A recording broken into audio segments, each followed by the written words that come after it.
Hare Rama, Rama Rama, Hare Hare.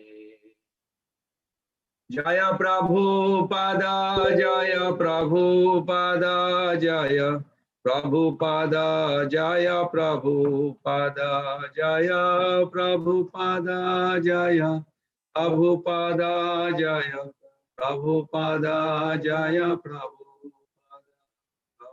Gurudev, Gurudev, Gurudev, Jaya Jaya Gurudev, Gurudev, Gurudev, Gurudev, Jaya Jaya Gurudev. Srila Prabhupada ki jai, Guru Parampara ki jai, Srila Baladev Vidyabhushan Thakur ki jai, Jiva Goswami Pad ki jai, Vishwanath Chakravarti Thakur Pad ki jai. Shri Krishna Chaitanya Prabhu Nityananda Shri Advaita Gadadhar Sivasadi Gaur Bhakta Vrinda ki jai. Shri Shri Radha Shyam Sundar Krishna Balaram Gaur Nitai Bhagavan ki jai. Nitai Gaur Premanande. Hare Krishna. Welcome to our fourth session. I'm sorry, there must have been some technical difficulty. Can everybody hear me? Yes, good. Yes, Prabhu. Okay. I'm Yes, sorry, Prabhuji. there must have been some technical difficulties. Devotees are very sweet.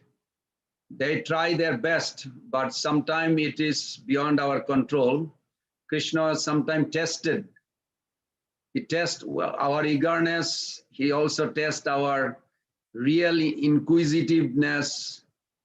Are we really want to come back home? Maya want to test also. So we have to graduate. We have to pass those exam challenges. So patience is a very good virtue, I would say. So thank you for tolerating. So without delay, we'll begin by invoking the mercy of Bhagavan Vasudev. You can join together by folding your hand together. Om Namo Bhagavate Vasudevaya.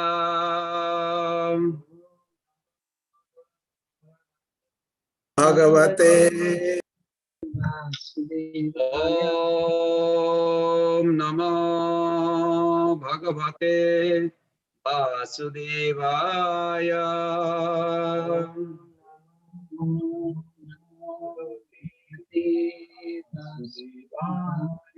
Om Namo Bhagavate Vasudevaya. Om Namo Bhagavate Vasudevaya. Narayanam Namaskritam Naran Chaiva Narottamam Devim Saraswatim Vyasam Tato Jayam Mudirayet Nasto Prayesu Avadresu Nitam Bhagavata Sevaya Bhagavati Uttama Sloke Bhaktir Bhavati Naistaki Ukankarati Vachalam Pangu Langayate Girim Yatkripatamaham Bande Sri Guritarinam Sri Chaitanya-ishwaram Paramananda Madhavam Om Jnanatimirandasya Jnanjana Salakaya Chakshu Unmilitam Jena Tasmai Sri Guruve Namaha Sri Chaitanya Manovistam Stapitam Jena Bhutale Ayam Rupa Kadamahyam Dadati Shapadantikam Vandeham Sri Guru Sri Jutapada Kamalam Sri Gurun Vaishnavanscha Sri Rupam Sagrajatam Sagana Raghunathannitam Tam Sajivam Sadaitam Savadutam Parijana Sahitam Krishna Chaitanya Devam Sri Radha Krishna Padan Sagana Lalita Sri Vishakhanitanscha Ama Om Vishnu Padaya Krishna Prestaya Bhutale Srimate Bhakti Vedanta Samini Tinamine Namaste Saraswati Deve Gauravani Pracharine Nirvishesha Sunnavadi Paschatadesh Panchakalpa Tarubhescha Kripa Sindhu Bhaivacha Patitanam Pavanebho Vaishnavebho Namo Namo Sri Krishna Chaitanya Prabhu Nityananda Sri Advaita Gadadhara Srivasadi Gaura Bhakta Binda Hare Krishna, Krishna Krishna, Hare Hare, Hare Rama, Rama Rama, Hare Hare, Hare Krishna, Krishna Krishna, Hare Hare, Hare Rama, Rama Rama, Hare Hare, Hare Krishna, Krishna Krishna, Hare Hare. Hare Rama, Rama Rama, Hare Hare. Hare Krishna. So yes, yesterday we ended with text 24 on 7th chapter. Today we are going to finish it now. Just to refresh, so everybody is with me. Please help me to remember the 7th chapter is concerned with three things: knowledge of Krishna, process of attaining that knowledge, and the end result of such attainment.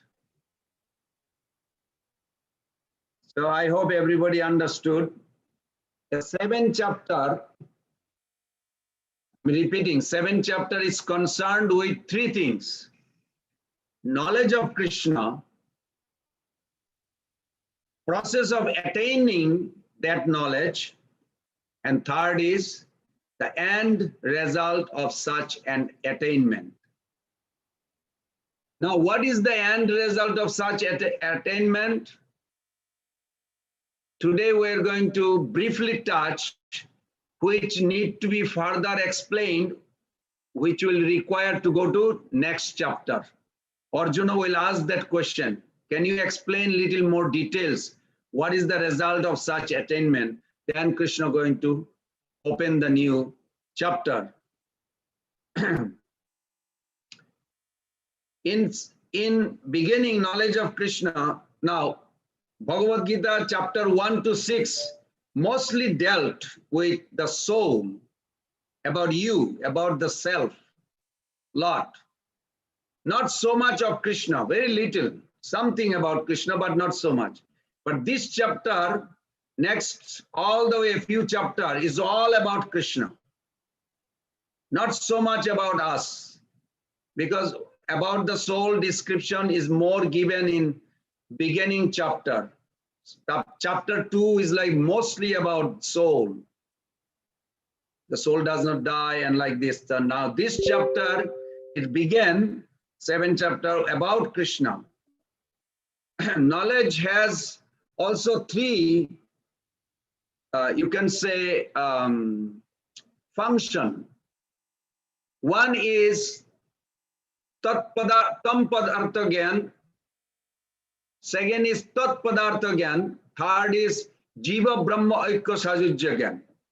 In order to revive the relationship, these three types of knowledge has to be completely grasped in your heart. It's not going to be automatic that, oh, when I'm dying, I'll chant Hare Krishna and I'll go back home. Possible. Krishna can make it anybody, anything. That is true. Krishna is inconceivable. We can never put a label that Krishna cannot do. There is no such thing. Krishna can do anything he wants. But Acharya is saying that, well, Krishna haven't done before, so we don't know. It's better you purify the way he wants you to purify your consciousness. So Tat Padartha Gyan means who is Krishna, his personality, his attributes, quality. This is this section. Tam Padartha Gyan means who are you? Just like Ram Shyam Prabhu yesterday, he explained this. He repeated these 6 question, relationship between the soul and the nature and the God. The opposite question makes it 6. So this is what Sambandha Gyan, and this is boils down to this third one, Jiva Brahma Oikya Sajujya Gyan, which is yesterday we ended with 24 texts. It's all about impersonalism. And I want everybody to understand this impersonalism is not something you can just throw it away. It is invaded in our consciousness. I'm not trying to attack you, but I'm going to tell you what Prabhupada said. When you go to see your deity in your house, can you examine your heart right at this moment? When you look at the deity in your temple or in the altar in your house, or right now where you are, how much time you spend to look at the details? His toenail, his ankle belt, his dhoti, his waist belt, how it is folded, how it is wrapped around him. Well, to be honestly, I was not doing that much. I'm being honest to you until I read this few years back. Nowadays, I pay attention when I go to the deity and I look at the painting of Krishna. There's the 8-way Krishna manifest. It's in Bhagavatam, through the painting, through the deity form, in your mind, through even writings. So through the murti. But point is, when you go to temple, even today, I looked at it. Some devotee comes, they go like this. They fold their hand, they look at the deity, and they go to the next deity. For a moment, they look at next deity. When they come out, say, what was the turban color of Balaram? Can you tell me, Prabhu, you just walked out. What? The color of the turban, and there was something on Balaram's turban. Oh, I'm not sure. I said, you just came like not even a minute. Oh, Krishna, why are you asking me like this? I said, because the contamination of impersonalism is within us. Srila Prabhupada said, when you go to the deity, we are not attracted to see the details. So long we are not attracted, contamination of impersonalism is there.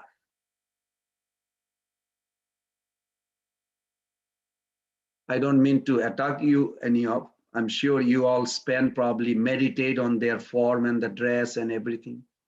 If we meditate on their dress, if we meditate their part of body, our contamination will disappear.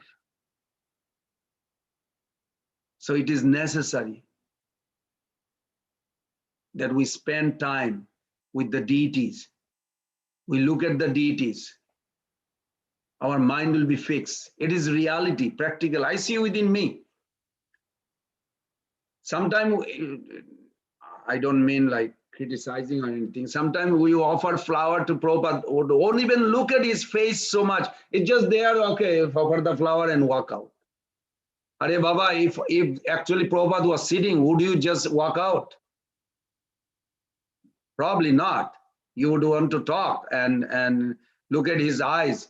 What is wrong? What is the murti? Murti is the same as the person in our spiritual existence.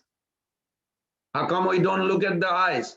So text 24 yesterday we finished, but I hope you get, we will have a more in chapter 9. But this is very important. What I'm trying to say, that knowledge that we are gathering, we must apply in our life. If we do not apply, then it will disappear eventually. Yeah, I heard this in Bhakti Shastri. What was all about? I forgot. But if we apply, then the realization will come. With that realization, when you further progress, revealed knowledge will come. Krishna will reveal within the heart, and that is required. That revealed knowledge, you can see Krishna, you can actually affect others to become devotee instantly. And that's what Prabhupada and great devotees, they act on that platform. And each of us, Prabhupada, wants us to become pure. It's not like, oh, our gurus are pure. One new bhakta in France, Paris, Prabhupada was giving class. And this devotee just joined. He's a local French devotee. And Prabhupada asked, is there any question? He raised hand. Said, yes. He said, when can I become like you? And the sannyasi said, what kind of question? He's a new bhakta, joined yesterday. This is not, we don't become. But Prabhupada was so merciful. He said, no, this is a very good question. Why am I traveling all over the world and preaching? I want all of you to become pure like me. Prabhupada never said that, he's a pure devotee, but but that time he could not control. He said, I want each of you become pure. Otherwise, what is the purpose of my traveling and preaching?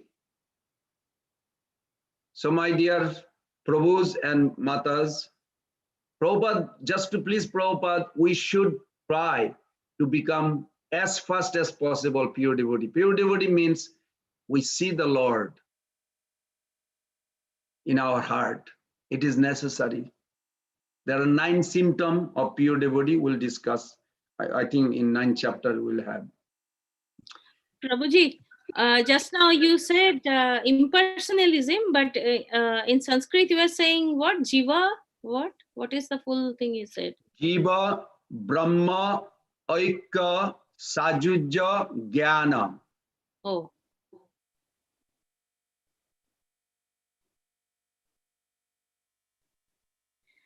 Okay, Because so this is these three is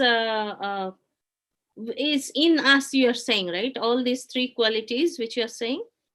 No, it's not in us. We are born with it. According to Prabhupada's purport on 4.10, you can look at in Bhagavad Gita 4.10.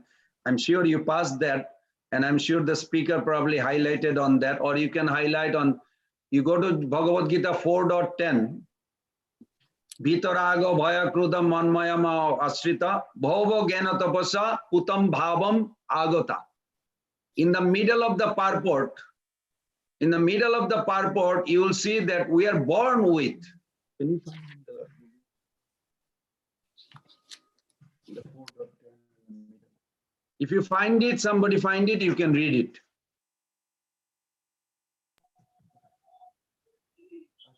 Yes, Prabhu. Yes, Prabhu.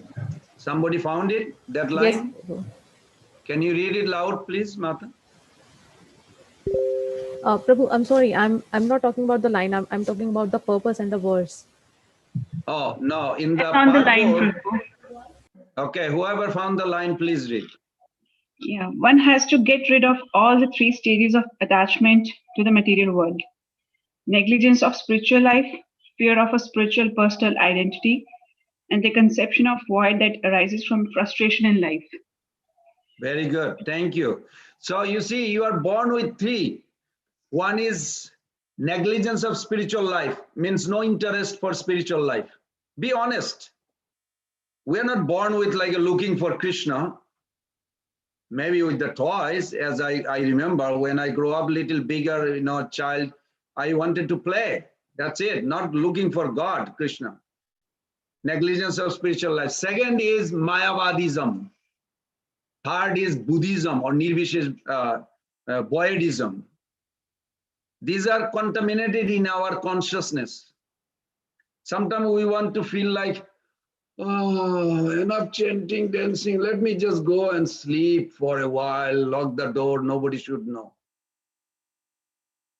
Like we want to escaper. It is there. I'm not saying that you don't need to rest, but this escapism from spiritual consciousness is there in us. And you have many instances, Prabhupada mentioned that. So this is just one reference. Okay, so I'm going to, yesterday, because one Mataji, I believe somebody asked me that. Deepti Mataji, I think. Yes. So I'm going to answer her question. This is if you can read 18 chapter .46, and then we'll start from 25 text. So this is just a, I find some meaning from each sloka in my way of looking, and you can also find your own way of thinking. Krishna does not want, Krishna doesn't want to have a loving relationship with the robot. You follow? We are not robot. We are individual.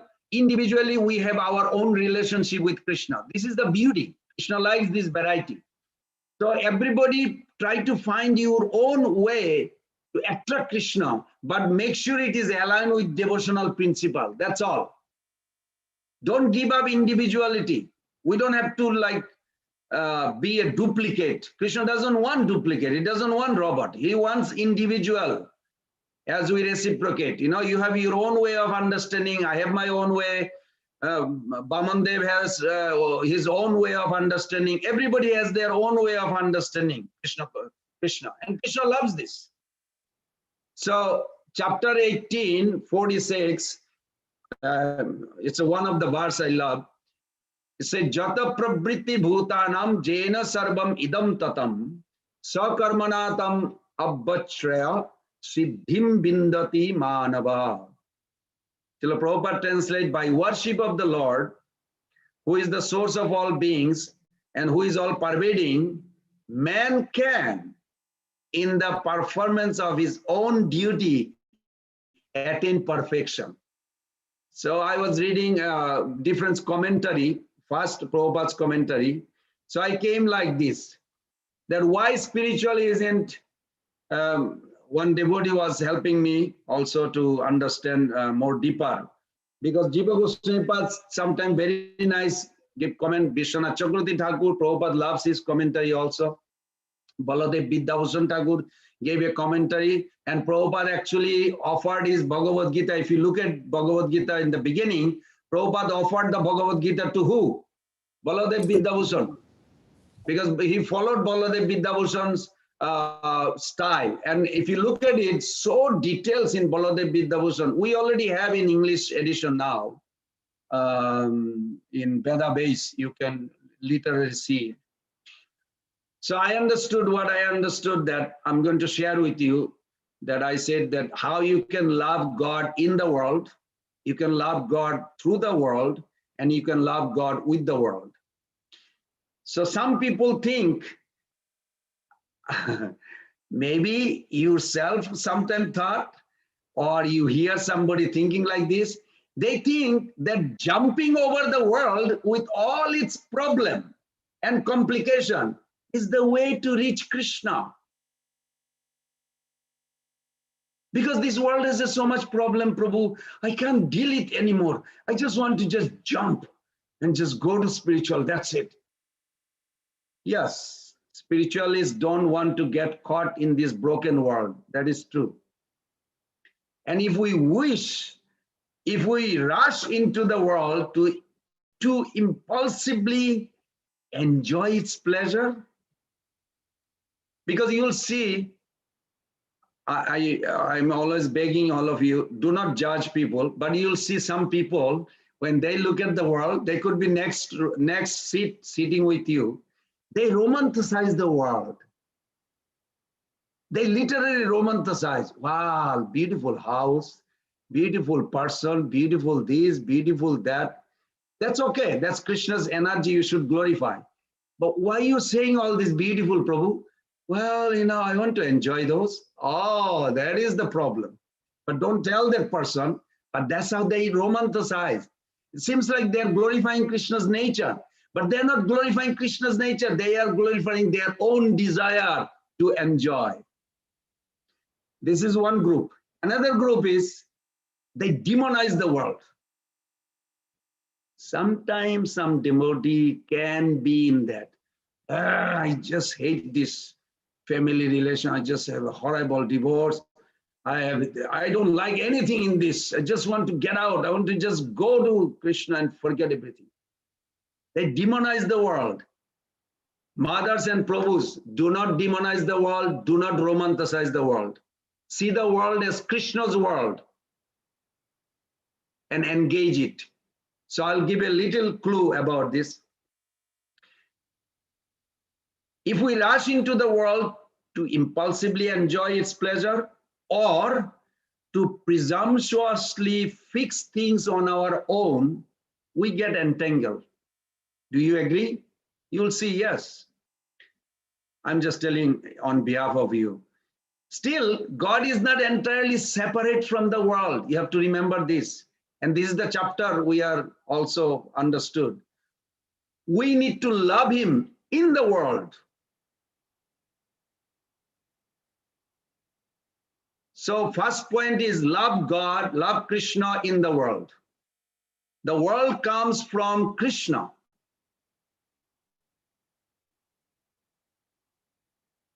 And is meant to serve as an arena for souls who are distant from Krishna to come closer to him. And Bhagavad Gita 4.8, 4.9, you'll see it explains that how Krishna is so concerned about this world that didn't Krishna, you read in 4th chapter, how Krishna says, I come millennium, jada jada hi dharmasya glanir bhavati, paritranaya sadhunam, all these verses. He says, I come again and again. Why? Because he cares for this world. If he didn't care, he would not come.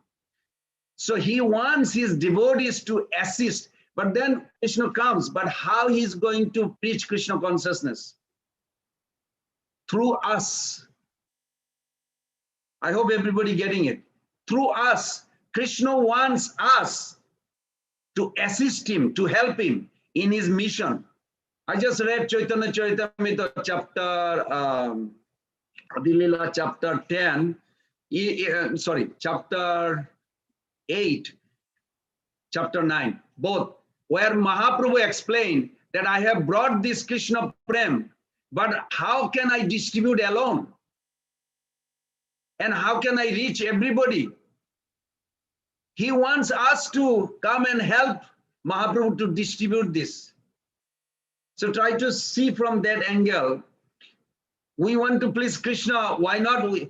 Can you imagine if you want to please a person and that person comes to you, oh, if you do this, I'll be very happy. Is this easy or not? We all want to please Krishna, but if Krishna tells us how he is going to be pleased, it's easier for us. So Krishna says this, that please distribute this. You become a devotee. Janma sarthak kari kara para upakar. Janma sarthak kari. You first make your life successful, become Krishna conscious, and preach. That will make me happy. Therefore, we need to serve Krishna in the world by creating resources for engaging with the world in any way, in a way that spiritualize human consciousness. Number 2, how can we love Krishna through the world? When we face the world's challenges purposefully, we develop and demonstrate the earnestness of our devotion, isn't it? In the crucible of the world's challenges, our love for Krishna actually crystallizes from amorphous sentiment to resilient dedication. In Bible, it says the difference between devil and the saint. Both can fall down, but one get up and keep going is the saint. So in our life, we can have trouble, challenges, so many problems, but can we keep on going? Even though I'm sick, I need to rest. Okay, you rest. But as soon as you got up, you started chanting, you're finishing your rounds, you keep on doing. Then you are saint. You are saintly, pure. That is important. The third point is, how can we love Krishna with the world? Krishna consciousness tradition declares the world is meant to be offered to Krishna. Can you examine yourself? What do you have? You have a body made of material nature, isn't?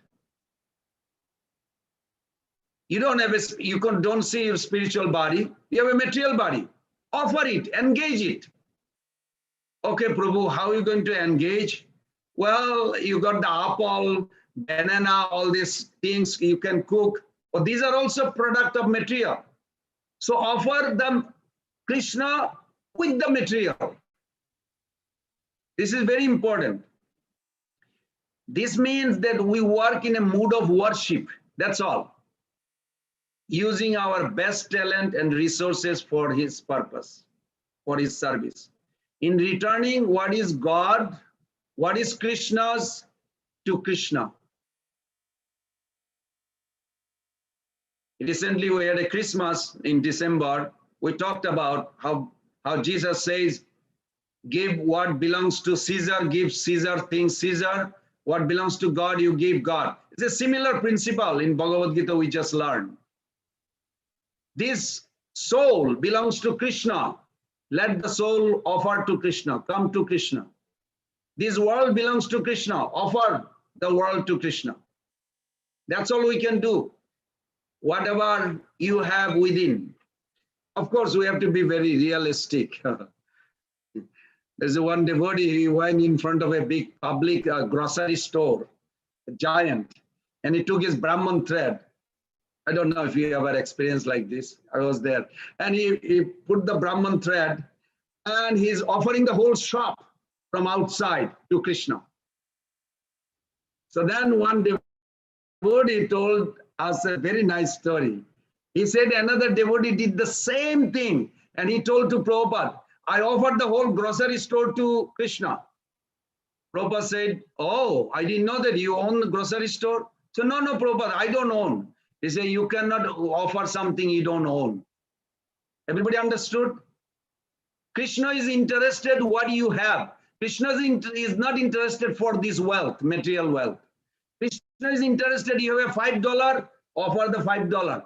Prabhu, I'll cook for you, and with your prasadam, I'll serve the family member. Krishna loves this. Krishna doesn't want $6 or $10. You have $5, only $5 he wants. You cannot offer somebody's property for, of course, it will be nice if a whole world you can offer. So back to this, we can reach Krishna not by rejecting the world, but by loving him in the world, through the world, with the world. Hope you remember that. Now we'll go back to 25th. Can I request someone that I could not reach for you to read? Can you raise your hand, or you can start reading that I cannot see some name. I'm sure there's more than, it's 41 devotees. I don't know.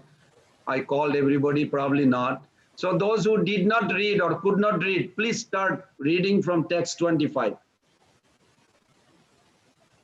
Hare Krishna, Prabhuji. I'm Hare Krishna. Subhashi Devidasi. So can I read, Prabhuji? Please, Mata. Naham prakasha sarvasya yoga maya samavritah mudo ayam abhijanati loko mam ajamavyayam.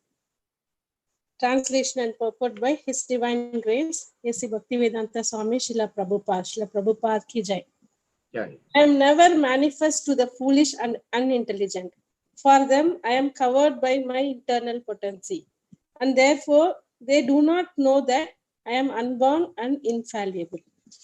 So can I read purport also, Prabhuji? Yes, Mata, go ahead. Purport.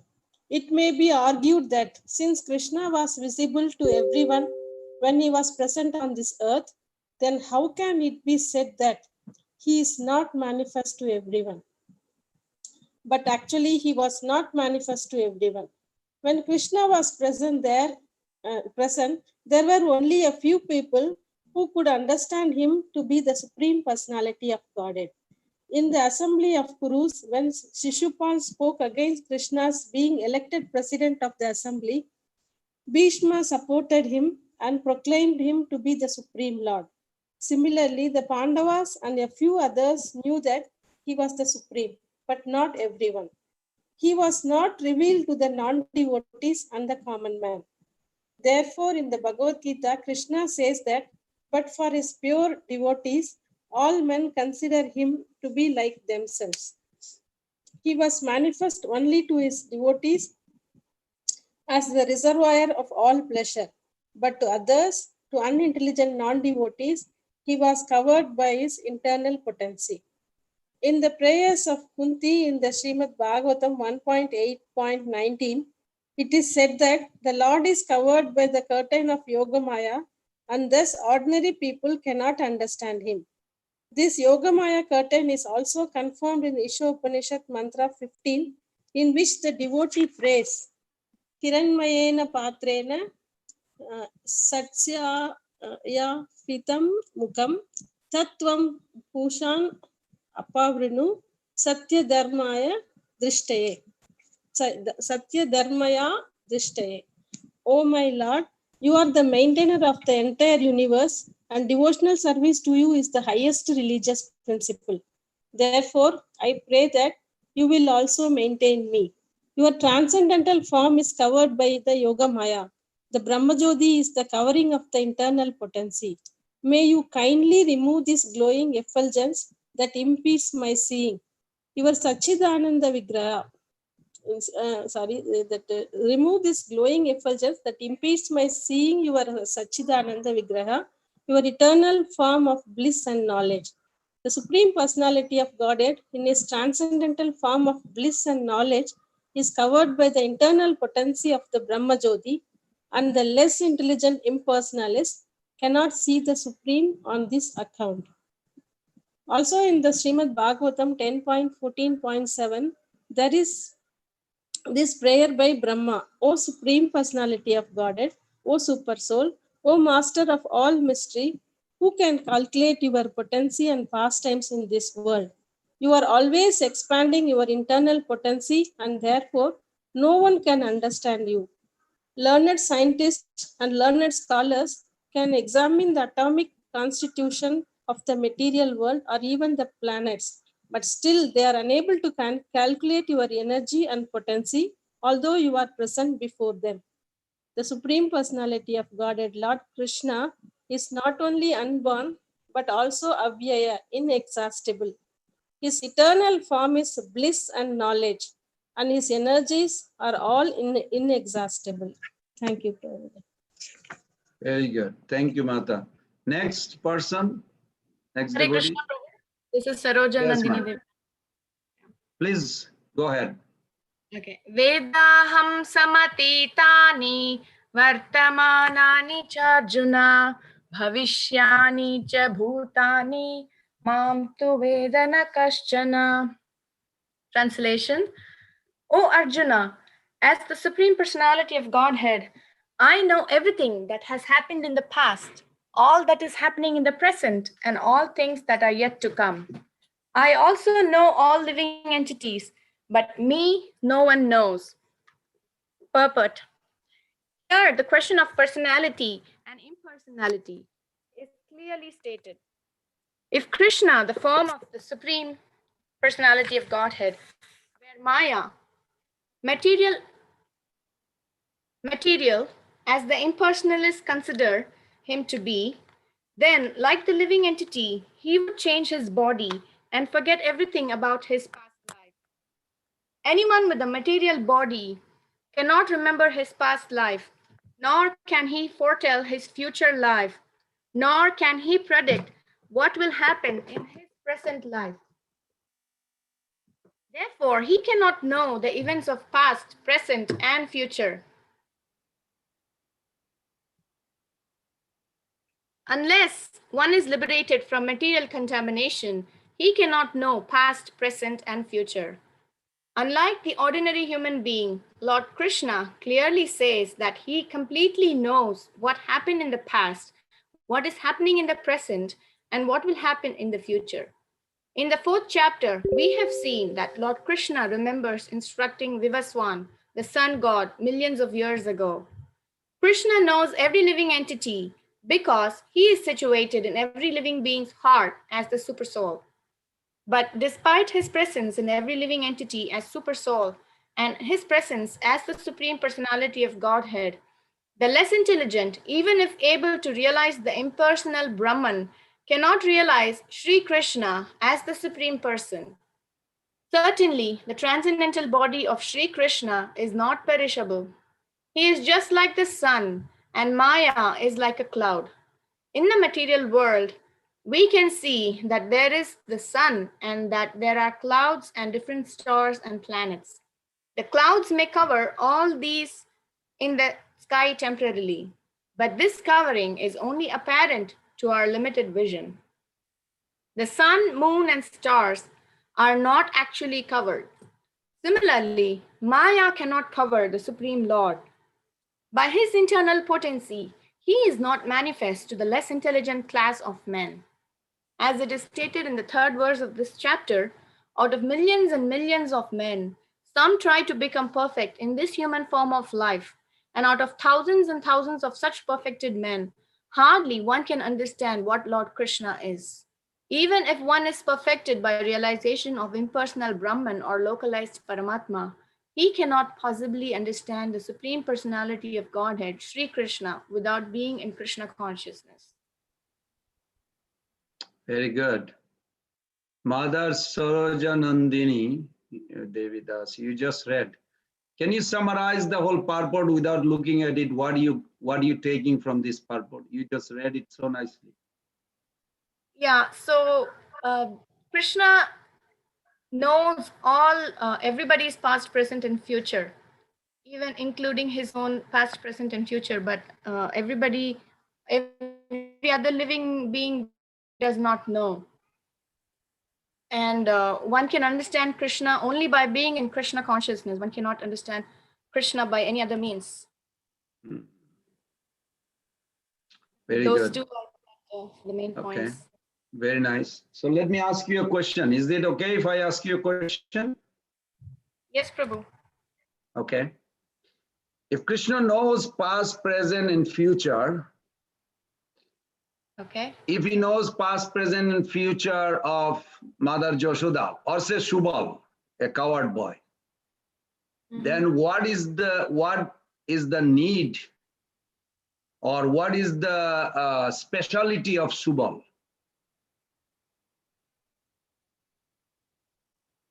Speciality in the sense. What will be the difference, since he already knows? Then what is he enjoying? What Krishna is enjoying from Shubal, since Krishna knows his future, past, and present? He enjoys his devotion. Once again, I'm asking Mataji. Everybody's nature is different, and there is so much of variegatedness even in the spiritual life.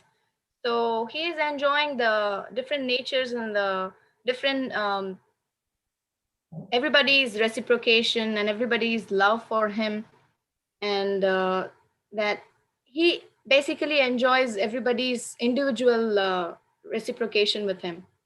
Just be specific. I'm talking about Shubal. What is he enjoying from Shubal, or what can he enjoy, since he already knows past, present, future? He knows past, present, future of Shubal. So what is he going to enjoy? If you cannot catch this, then our journey will be waiting.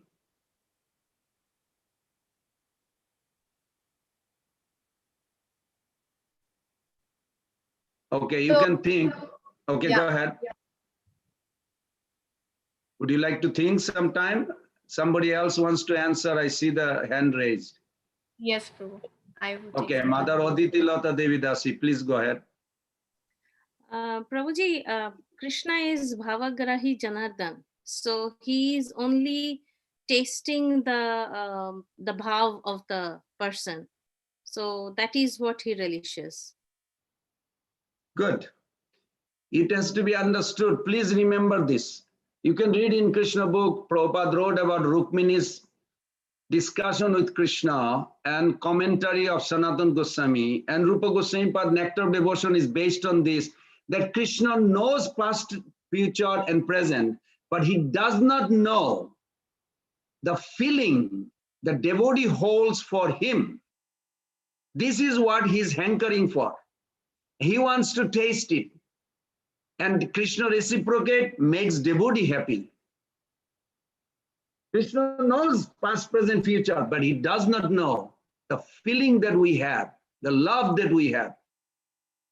And I hope everybody remember just a little note. You can see in a different angle. Krishna has an interest for us. We have interest for Krishna. The whole nectar of devotion is based on that. Beauty, sweetness, charm can capture and defeat power. Krishna is power. But devotees' love, your love, Mother Sorojanandini, your love for Krishna can capture Krishna. It doesn't matter how powerful, he's unlimited powerful, but he will fall for your love. This is what we're trying to get out of Bhagavad Gita by the end. We are really aspiring after beauty. Krishna is the beauty, but Krishna cannot see his own beauty the way you will see, the way Mother Yashoda see. Materially, do not judge like this, but Prabhupada put in Nectar of Devotion a funny little story. I'm sure you all read. One time Krishna, Krishna is known as Makhan Chor, or you can say he is a famous Braje Prasiddham Navanita Choram Chora Graganna Purusham Namami. There's a whole verse, Bilamangal Thakur written, that is a gangster of thief. We bow down, we worship the gangster of thief. Don't tell this to a karmi unless you explain them. They will think like it is not proper, it's not good idea. But anyway, Mother Yashoda saw that Krishna Mukhara, Mother Mukhara was telling Mother Yashoda, I cannot believe this. She said, what is happening? He said, look at Krishna. He's trying to steal butter from his own house. Does it make any sense? 900,000 cows only for him to get the milk and milk product. But he is looking around in a mischievous way to enter in his own house to steal butter. Mother Yashoda said, stop. He said, why? He should not do this. No, I want to just see. Look at his eyes. Look at his cheeks. It's so beautiful. Let him steal. It's okay. I just want to see that beauty. Even Mother Yashoda forget to control and discipline him because his beauty attracts, steals her heart. We are looking for that. Each of us are looking for to be attracted by the beauty. Krishna has that. Krishna wants to see what you are seeing in him. We are really aspiring after beauty, sweetness, mercy, affection, divine love, self-dissipation to compensate others with one's own energy, generosity, ultimately conquers everyone. And believe or not, it is more rewarding to give than to take. Divine love means die to live. We have to let material attachment go to live eternally, spiritually. This is whole Bhakti Shastri purpose, that we have to let material desire dies, material aspiration dies. So we have to die to live. This is Bhakti Siddhanta Thakur used to say. Not to live for yourself, but to live for others. The most generous form of life, self-forgetfulness to the extreme, is found in Krishna consciousness. Radhanath Maharaj explains so nicely, because this is what the ultimate charmingness, beauty is. Okay. Thank you so much, Mother Sorojanandini, for reading such a nice, wonderful way. The next person.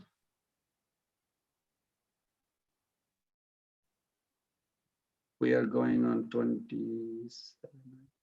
Somebody who did not read yet?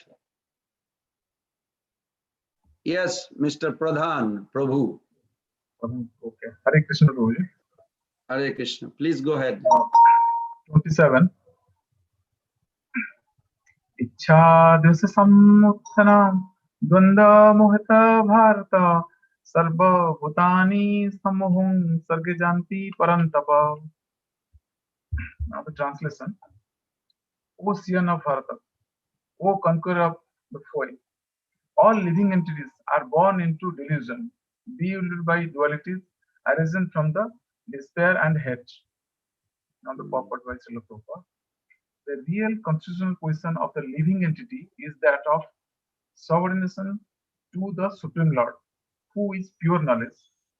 When one is deluded into separation from this pure knowledge, he becomes controlled by the illusionary energy and cannot understand the Supreme Personality of Godhead.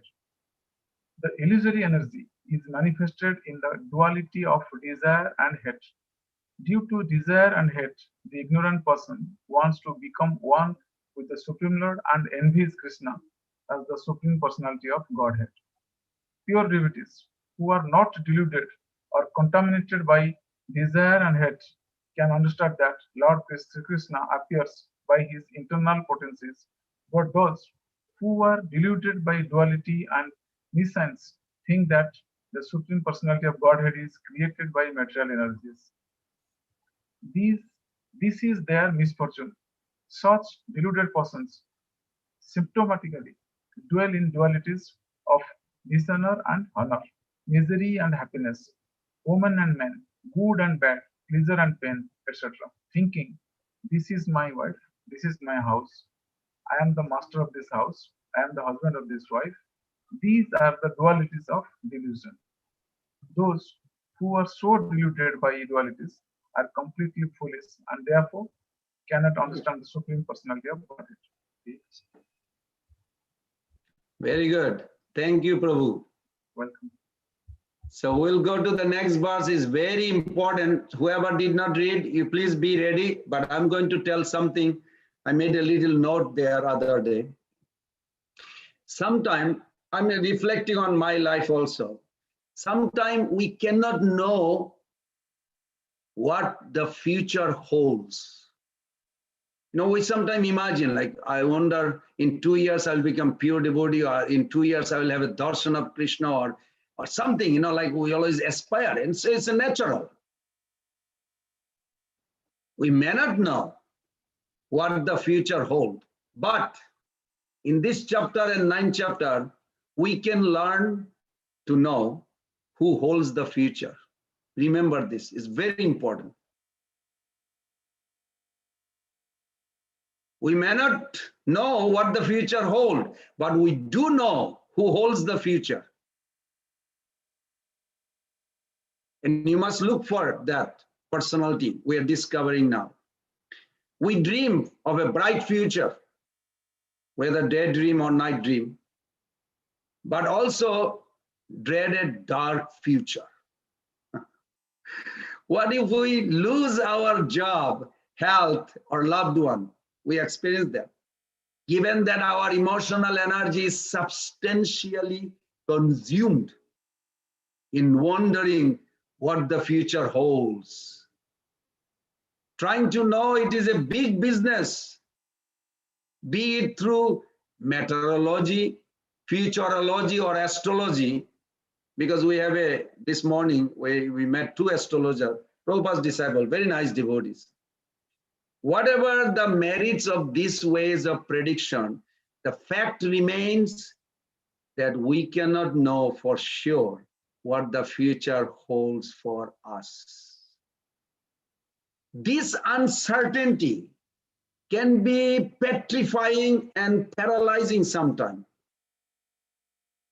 To counter such anxiety, spiritual wisdom urges us to shift our vision, our thinking, willing, feeling from ahead to up to the Supreme Controller, Krishna.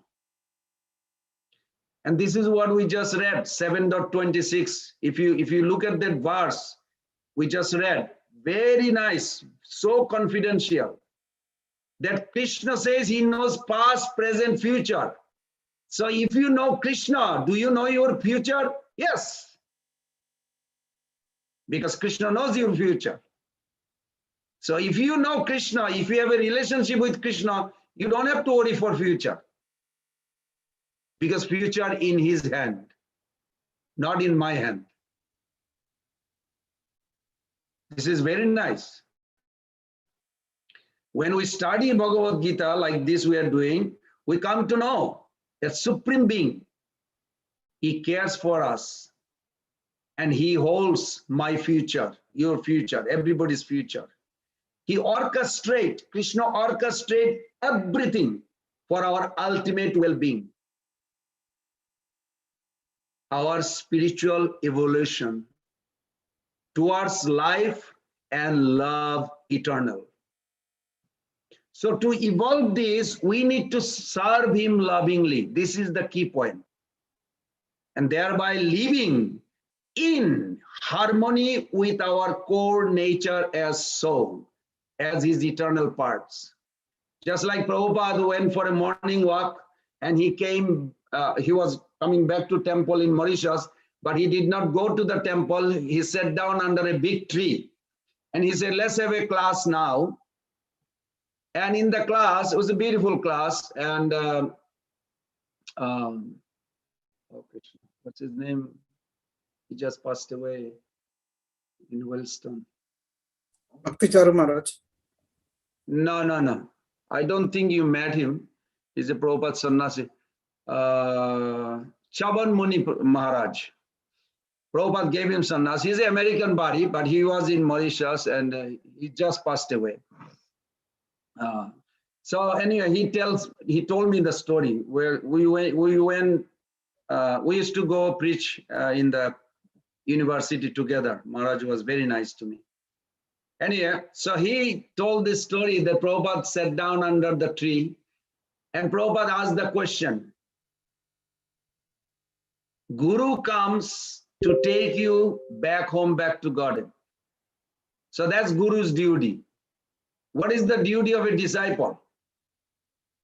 So some disciple answer, well, chanting for 16 rounds, follow four regulatory principle, follows Guru's instruction. But some or other, nobody said something. Prabhupada really wanted that. So Maharaj says, Prabhupada asked him, so Guru wants to take you home. What do you need to do? And he's thinking. Prabhupada said, you have to develop a desire also to be harmonized with Guru's desire. He came to take us, I want to go. That's all. It's very simple. Then 16 rounds, four regulatory principle, this is after. First instruction that Guru came to take you and you want to go. Then you are harmonized. You follow the word harmonize means you are aligned with Guru's. Krishna wants you to come back and you are coming back, then you are aligned, you are harmonized. Otherwise it stays in the back, like what is harmonize? Harmonize means, am I aligned with Guru's word? So this is very important. When we understand Krishna's omnipotent position, benevolent disposition, we feel inspired to entrust our future to him. Question rise, how do we act on this trust? By focusing not on speculation, mental speculation about the future, but on contribution in the present. Can you remember this? Not on speculation about the future. We don't need to know, but on contribution in the present. And if we strive to connect with him by practicing Krishna consciousness diligently, that connection becomes our security and guide. And we will feel increasingly secure as our daily practice helps us feel sheltered in his remembrance. And we feel increasingly guided as our devotional disposition makes us receptive to his inner direction. In couple chapter, we'll come to 10 chapter 10:10, famous verse. So I'll end with this, that feeling thus sheltered, counseled, we do wholeheartedly whatever is in our power to prepare better for a brighter future. We resourcefully adapt to make the best of whatever life sends our way. Please never ever feel lonely. Krishna is always with you. He wants you to look at him. Turn towards him. Then all your problem is solved. Next devotee, whoever did not read, can you please read the text 28? It's very, very, very important also. Prabhupada quote that verse a lot. Someone who did not read yet. Mataji did not read, Nirguna Prabhu did not read. I know this 2%. Okay, Nirguna Prabhu, please read. And then who else, mother? Followed by? Dipti Mataji. Dipti Mataji. Followed by somebody else, you can say. One more. I'll go ahead, Prabhu. Yes. Okay. Yesham tvam tagatam papam jananam punya karmanam tedvanva moni mukta bhajante mam didavata. Persons who have acted piously in previous lives and in this life, and whose sinful action are completely eradicated, are free from the dualities of delusion, and they engage themselves in my service with determination. To read the purport? No, yes. Yes, yes. Those eligible for elevation to the transcendental position are mentioned in this verse. For those liberation or elevation? Those eligible for elevation to the transcendental position, yes, are mentioned in this verse. For those who are sinful, atheistic, foolish, and deceitful, it is very difficult to transcend the duality of desire and hate. Only those who have passed their lives in practicing the regulative principles of religion, who have acted piously, and who have conquered sinful reaction can accept devotional service and gradually rise to the pure knowledge of the Supreme Personality of Godhead. Then gradually they can meditate in trance on the Supreme Personality of Godhead. That is the process of being situated on the spiritual platform.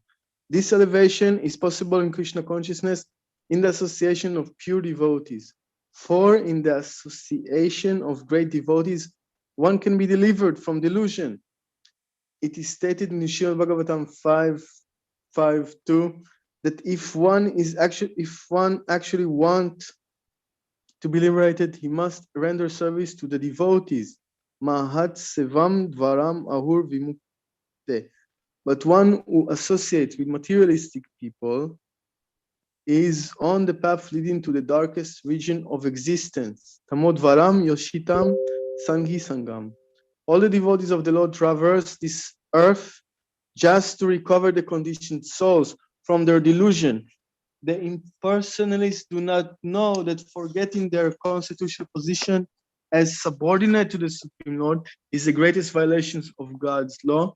Unless one is reinstated in his own constitutional position, it is not possible to understand the Supreme Personality of Godhead or to be fully engaged in his transcendental loving service with determination. Very nice. Yeah. Thank you, Prabhu. Sorry. Can you tell me, please, Nirguna Prabhu, what did you get? You just read. That we should serve the devotees, and if we associate with karmis, we are heading for the darkest region of creation, of existence. That's what I remember, and I can look, but then yeah, that we should associate with pure devotees and serve them. That's what I see and remember. So should I buy a sunglass to see the karmi? I will not look at them, or how do I do it? Try, if you associate with them, you should dovetail it in Krishna consciousness, like preach to them and engage them in the service, and somehow or other get them closer to Krishna, but don't become like, don't depend on their association. Don't make their association like thinking that this is going to lead me to happiness. Like, yes, they are happy and I'm going to become happy with them. Like, you can, time, places, circumstances, you know. Okay. Very nice. Thank you. Good understanding. Yeah. Someone else has understanding, like if you are working in a factory or office where everybody is a karmi and some of them are atheists, they are just interested. Okay, by the way, do you know what is the meaning of asura, demon or atheist means? Prabhu, can I tell? Yes, please. Yes, Prabhuji, I have heard in a lecture once, I think, I don't actually know the name of the preacher, I forgot that. He told that who make sound with the God, who make the things as per the God is Sur, and who do not do things as the God has mentioned in scriptures is Asur. Very The good. basic definition, I've got that. Yes, that is true. Asura tad viparjaya. That's the verse you are translating. That they do the opposite. Whatever God wants, they are not aligned with the plan of God. That's good. Another definition also, you'll otherwise, when you read Chaitanya Charitamrita, and we have a group with the Bir Krishna Maharaj in North Carolina, some devotee, we read every day Chaitanya Charitamrita in the evening, 5 o'clock. And this Try, question Prabhuji. raised, sorry? Shall I try, Prabhuji, to tell what is the Asura means? Yes. So Krishnadas Kaviraj Goswami says that anybody don't accept Lord Chaitanya Mahaprabhu, even if they worship Krishna or if they worship any god, but don't accept Chaitanya Mahaprabhu, Nityananda Prabhu, they are also in the same category. Well, that's bewildering. Like, what is then Asura means? What is that? So I found a verse, it's a very simple, very nice. It says, Asuraret ramante iti. One who delights in sense gratification, he is called Asura.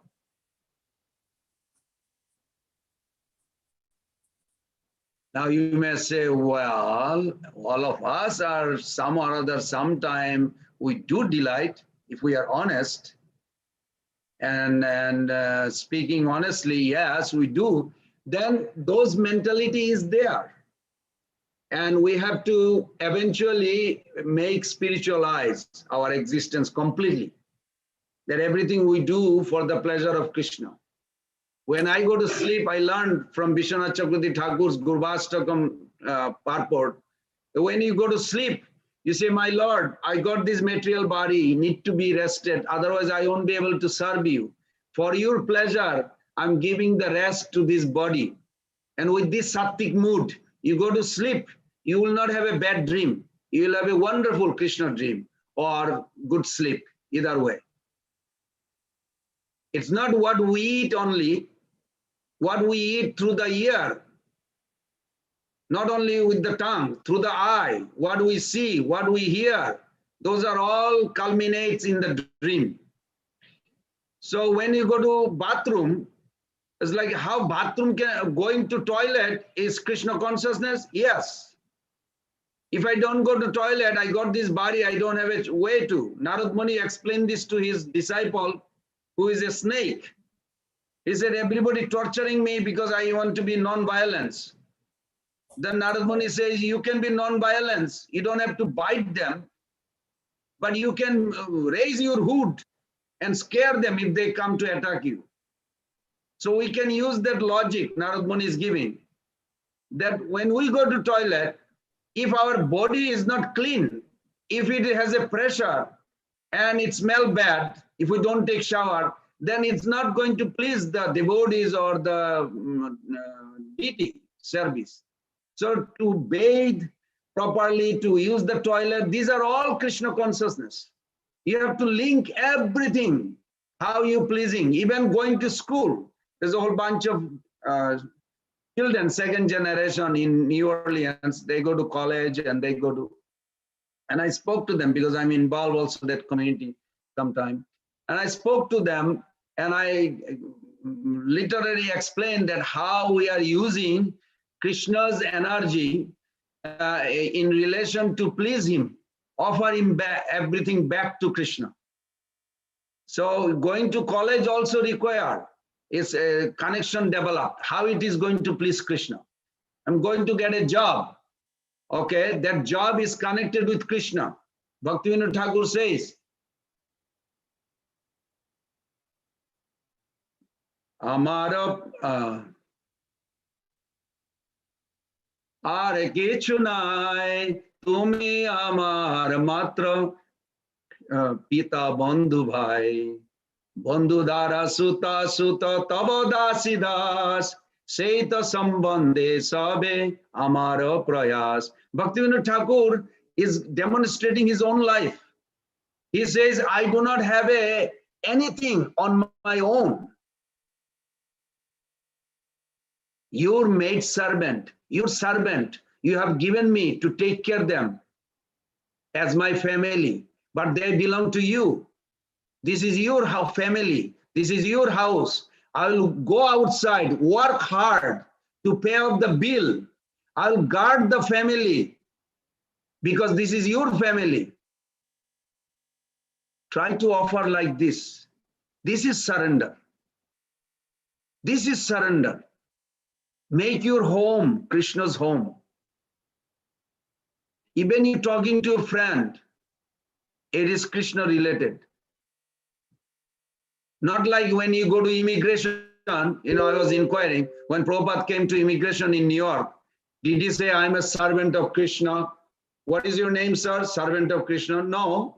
Prabhupada said, AC De, Abhaycharan De.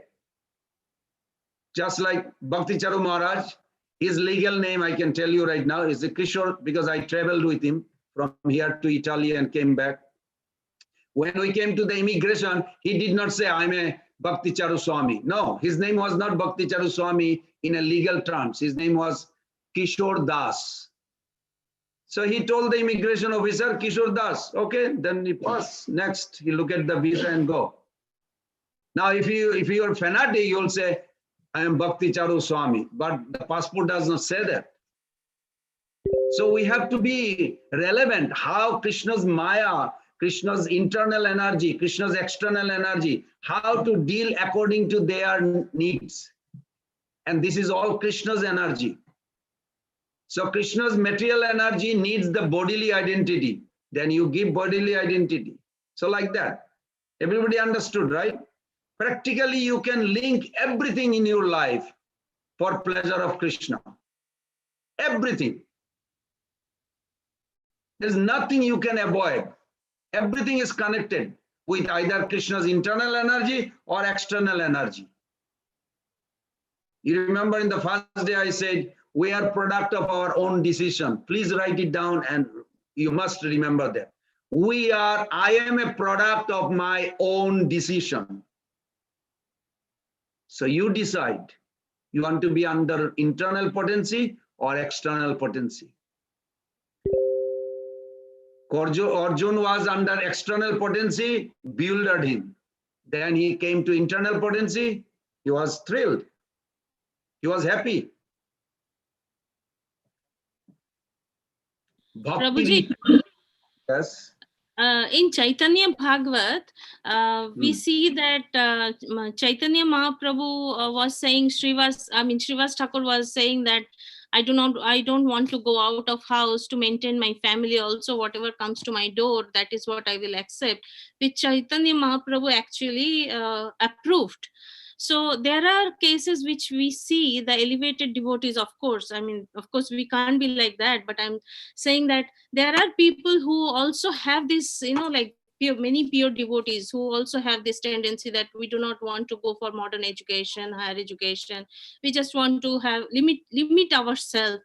and go only in the bhakti path. So should we follow that, or the one which you just now said, that we have to also work hard and achieve results in the material world so that we can serve better in Krishna's service? Because that is also contaminating our mind to some extent. Are you suggesting Arjuna to take the sannyas was a good idea, or he is born with to fight, he should fight, or he should take sannyas? Which one? Varnashram at that time was very distinctive. Now we are all Shudra, Prabhuji. So what should we do now? That is true. That is true, mother. But the principle is same. Principle is same all the time, any ages. What is inside my impression that I'm carrying?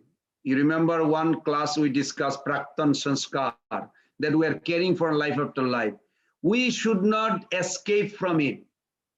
We can never escape from it. It is always there. Our purpose is to purify. Now you mentioned about Srivas Thakur. Where did Srivas Thakur say it? At what level? The previous discussion was that Mahaprabhu said, you are always chanting. Now, if somebody is always chanting, that is difference. Krishna will bring him prasadam, believe me. But in the name of chanting, if I'm going to sleep and watch a movie and think Krishna should provide me electric bill, money, food money, all the car payment, everything Krishna should provide, that is not what Mahaprabhu said. Mahaprabhu said, I see you always chanting. Who is going to maintain your family? So in that case, he said, yes, 1, 2, 3. He clapped. The whole story is beautiful. That he says, okay, I'll wait 1 day, 2 days, 3 days. If not, I'll jump in the Ganges. And Mahaprabhu says, impossible. Even Lakshmi Devi, even Narayan had to beg, but Lakshmi Devi will be in your house. Yes. Prabhupada also said like this.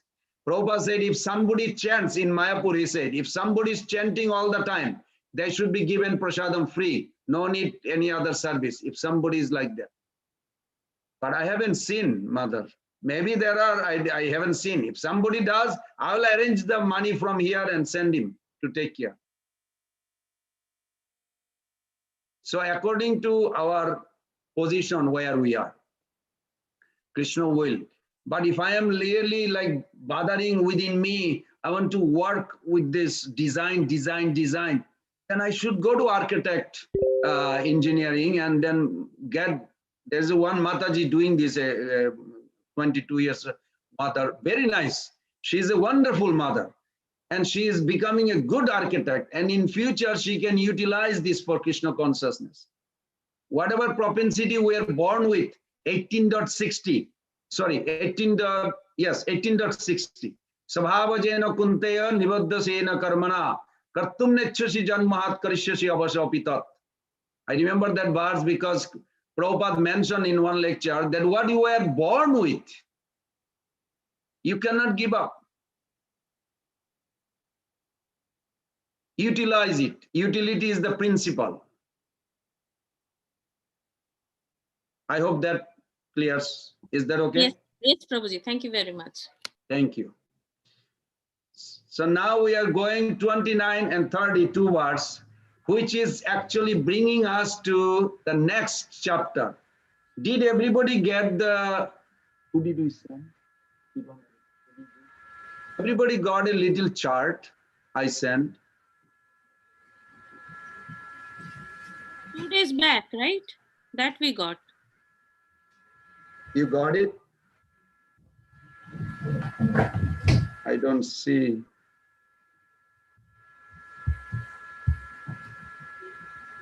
I don't know who I can send that can send to all of you. There are 7 questions. Little chart in my iPhone that I sent to Shivam Prabhu, but I don't know if he sent to all of you. No, it was not sent, Prabhuji. You can send it in the chat here, Prabhuji, if that is possible. Oh, can you say, put it on the chat? Try to put it on the chat. Okay, we'll try to put it on the chat.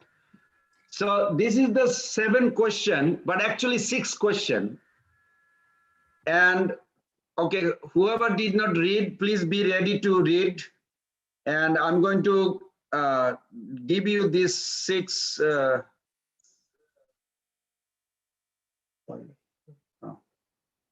We're going on 28, right? We finished 28. We're going on 29 and 30. So how do we, can you send it? As soon as you send it, you let me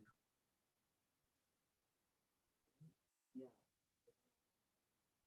Give you a minute. Hare Krishna, Krishna Krishna, Hare Hare. Oh, by the way, I'll just tell you a story while he's sending it. A story is, today is Madhacharya's disappearance day. Madhacharya's disappearance day, many key points you can remember. But one thing it is relevant to us today's in this chapter. One is he has a 2 finger. Have you seen any other picture of Madhacharya without 2 fingers up? All the picture I saw in Google's is always 2 finger up. Yes, Prabhu. You cannot send it? Is there anybody I have a connection with the WhatsApp here in the Zoom that I can send it? So, Prabhuji, you can send me, I can, in my phone, in WhatsApp, and I can send it in this chat. Okay, what is your number, Mata, or how do I? I am sending it in my chat, in the chat, Prabhuji. Can you get it? Put it on the WhatsApp. Oh, here it is. 48. Set it up. Here. So, in this verse, where is that verse? 28. Let's see. It says, how to become fixed in spiritual practice. This is wonderful. Jasam tu antagata papam jananam punna karmana edanda mohani mukta bhajata. So everybody wants to become a fix in spiritual path, isn't? We want to be like peaceful fix, not deviating or going, or mind should not disturb. We all want that. So when Prabhupada gave this class, he says you have to have 2 things from previous life, end of your sinful nature, and this life. Also grow up in a family where you are with your sanskar, rituals, and you're doing very rigidly. Then you can become fixed. So one devotee, very nice devotee, he lives here. He raised his hand.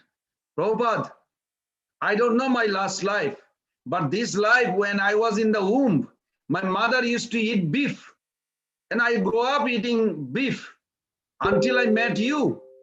I gave up everything. I felt so attracted. I'm still so attracted to your instruction and you. But until that, I didn't have anything good. Okay, we sent it to you. Okay, you got it? Yes, Prabhuji, I'm sending it. Okay, thank you. So then Prabhupada says, yes, I made your fortune. So let me ask you maybe a dummy question, very simple. If you are a mother, you are cooking, you are busy in the kitchen cooking, and your little baby, 2 years old, does not know how to clean his own, diaper. He's still on diaper. I don't know how long they are diaper, 1 year, 2 years, anyway.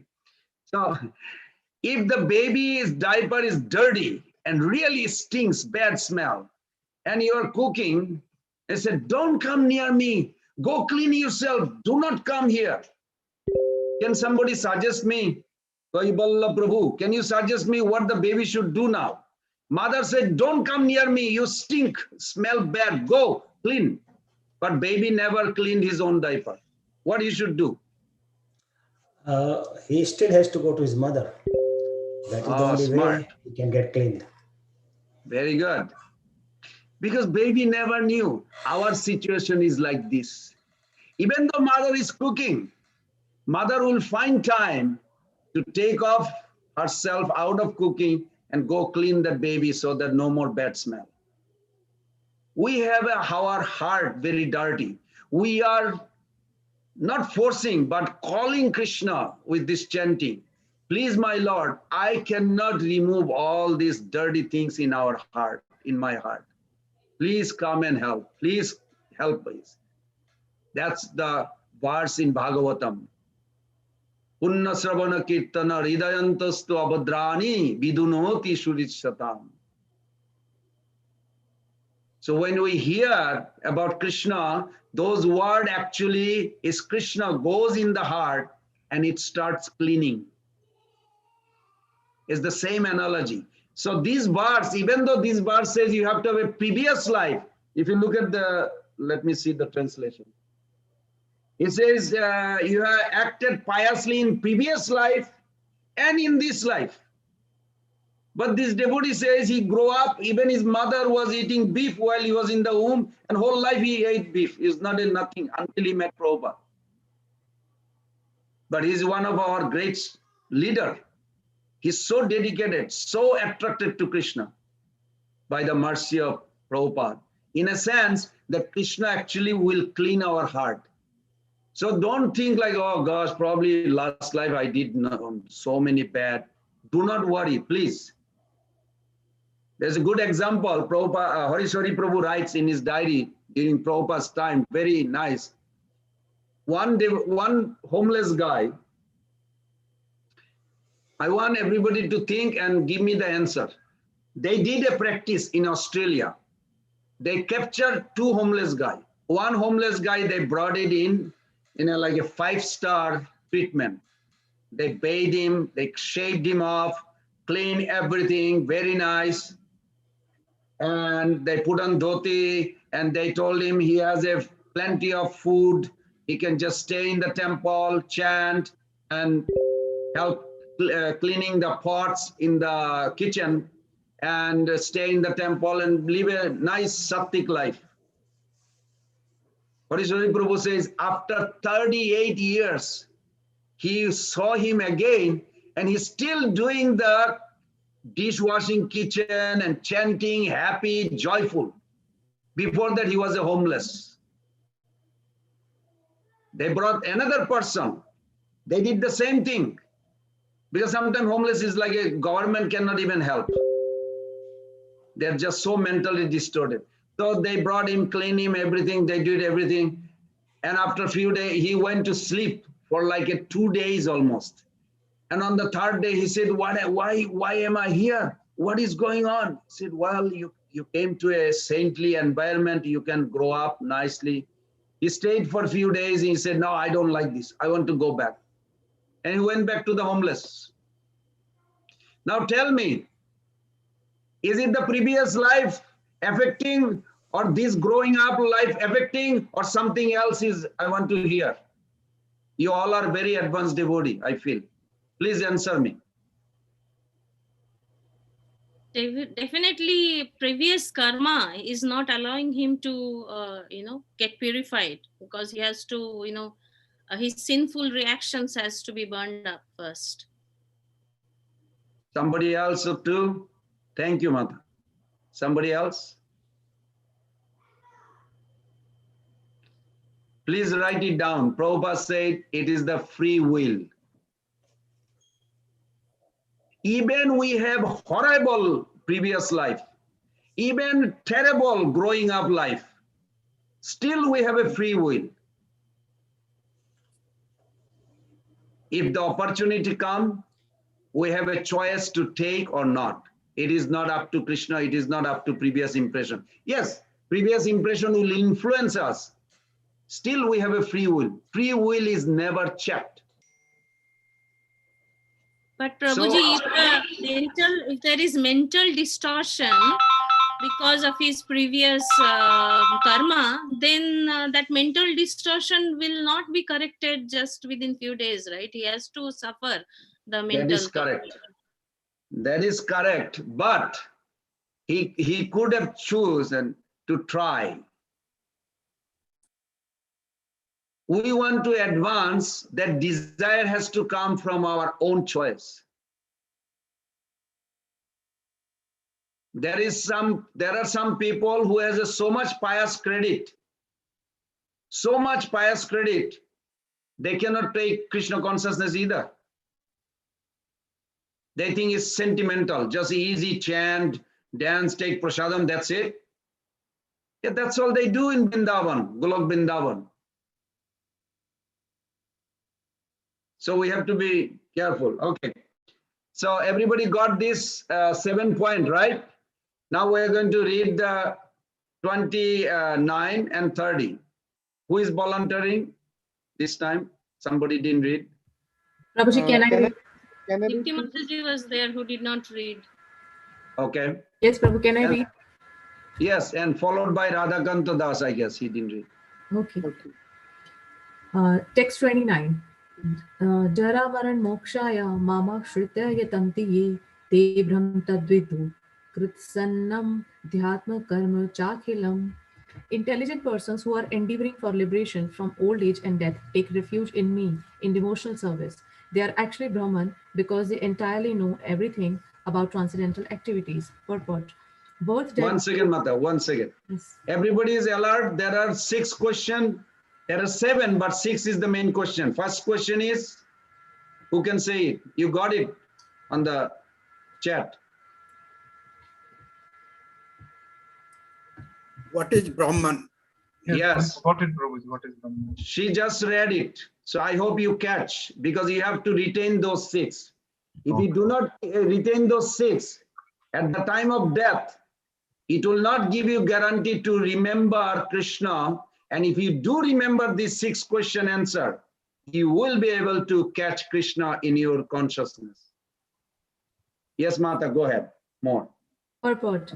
Birth, death, old age, and diseases affect this material body, but not the spiritual body. There is no birth, death, and old age and disease for the spiritual body. So one who attains a spiritual body becomes one of the associates of the Supreme Personality of Godhead and engages in eternal devotional service is really liberated. Aham Brahmasmi, I am spirit. It is said that one should understand that he is Brahman, spirit soul. This Brahman conception of life is also in devotional service, as described in this verse. The pure devotees are transcendently situated on the Brahman platform, and they know everything about transcendental activities. 4 kinds of impure devotees who engage themselves in the transcendental service of Lord achieve their respective goals. And by the force of the Supreme Lord, when they are fully Krishna conscious, they actually enjoy spiritual association with the Supreme Lord. But those who are worshippers of demigod never reach the Supreme Lord in his Supreme planet. Even the less intelligent Brahman realized persons cannot reach the Supreme planet of Krishna, known as Goloka Vrindavan. Only persons who perform activities in Krishna consciousness, Mam Asritya, are actually entitled to be called Brahman because they are actually endeavoring to reach the Krishna planet. Such persons have no misgivings about Krishna and thus they are factually Brahman. Those who are engaged in worshipping the form or arch of the Lord or who are engaged in meditation on the Lord simply for liberation from material bondage also know by the grace of the Lord the purports of Brahman, Abhibhuta, etc., as explained by the Lord in the next chapter. Very good. Next, Prabhu. Radhakan Prabhu. Yes, Prabhu. Hare Krishna. Please. Yes. So, 7. One second. Everybody is aware the 6th question, right? Keep it in your front. This is lifetime memory. You have to memorize those 6 points. Maybe in Sanskrit is, if you like it, not English, whatever way. But you have to memorize this. Because next week, Monday, we'll start with those 6. But this 6 already began this sloka, last sloka and this sloka. Okay, Prabhuji, please. Yes. Sadhi bhutadhi devam mam sadhi yagyam cha ye viduhu pran kale picha mam te vidu yukta chetasah. Those in full consciousness of me, who know me, the Supreme Lord, to be the governing principle of the material manifestation of the demigods and of all methods of sacrifice, can understand and know me, the Supreme Personality of Godhead, even at the time of death. Purport. Persons acting in Krishna consciousness are never deviated from the path of entirely understanding the Supreme Personality of Godhead. In the transcendental association of Krishna consciousness, one can understand how the Supreme Lord is the governing principle of the material manifestation and even of the demigods. Gradually, by such transcendental association, one becomes convinced of the Supreme Personality of Godhead. And at the time of death, such a Krishna conscious person can never forget Krishna. Naturally, he is thus promoted to the planet of the Supreme Lord, Goloka Vrindavan. This 7th chapter particularly explains how one can become a fully Krishna conscious person. The beginning of Krishna consciousness is association of persons who are Krishna conscious. Such association is spiritual and puts one directly in touch with the Supreme Lord. And by His grace, one can understand Krishna to be the Supreme Personality of Godhead. At the same time, one can really understand the constitutional position of the living entity and how the living entity forgets Krishna and becomes entangled in material activities. By gradual development of Krishna consciousness in good association, the living entity can understand that due to forgetfulness of Krishna, he has become conditioned by the laws of material nature. And can also understand that this human form of life is an opportunity to regain Krishna consciousness and that it should be fully utilized to attain the causeless mercy of the Supreme Lord. Many subjects have been discussed in this chapter: the man in distress, the inquisitive man, the man in want of material necessities, knowledge of Brahman, knowledge of Paramatma, liberation from birth, death, and diseases, and worship of the Supreme Lord. However, he who is actually elevated in Krishna consciousness does not care for the different processes. He simply directly engages himself in activities of Krishna consciousness and thereby factually attains his constitutional position as an eternal servant of Lord Krishna. In such a situation, he takes pleasure in hearing and glorifying the Supreme Lord in pure devotional service. He is convinced that by his doing so, all his objectives will be fulfilled. This determined faith is called Dridha Vrata, and it is the beginning of Bhakti Yoga, or transcendental loving service. That is the verdict of all scriptures.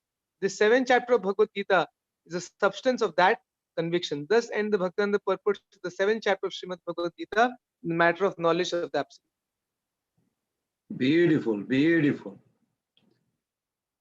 So we are going to start Monday, the next, but I want to give a little fresh understanding on what you are expecting in chapter 8, these last 2 sloka, what it gave.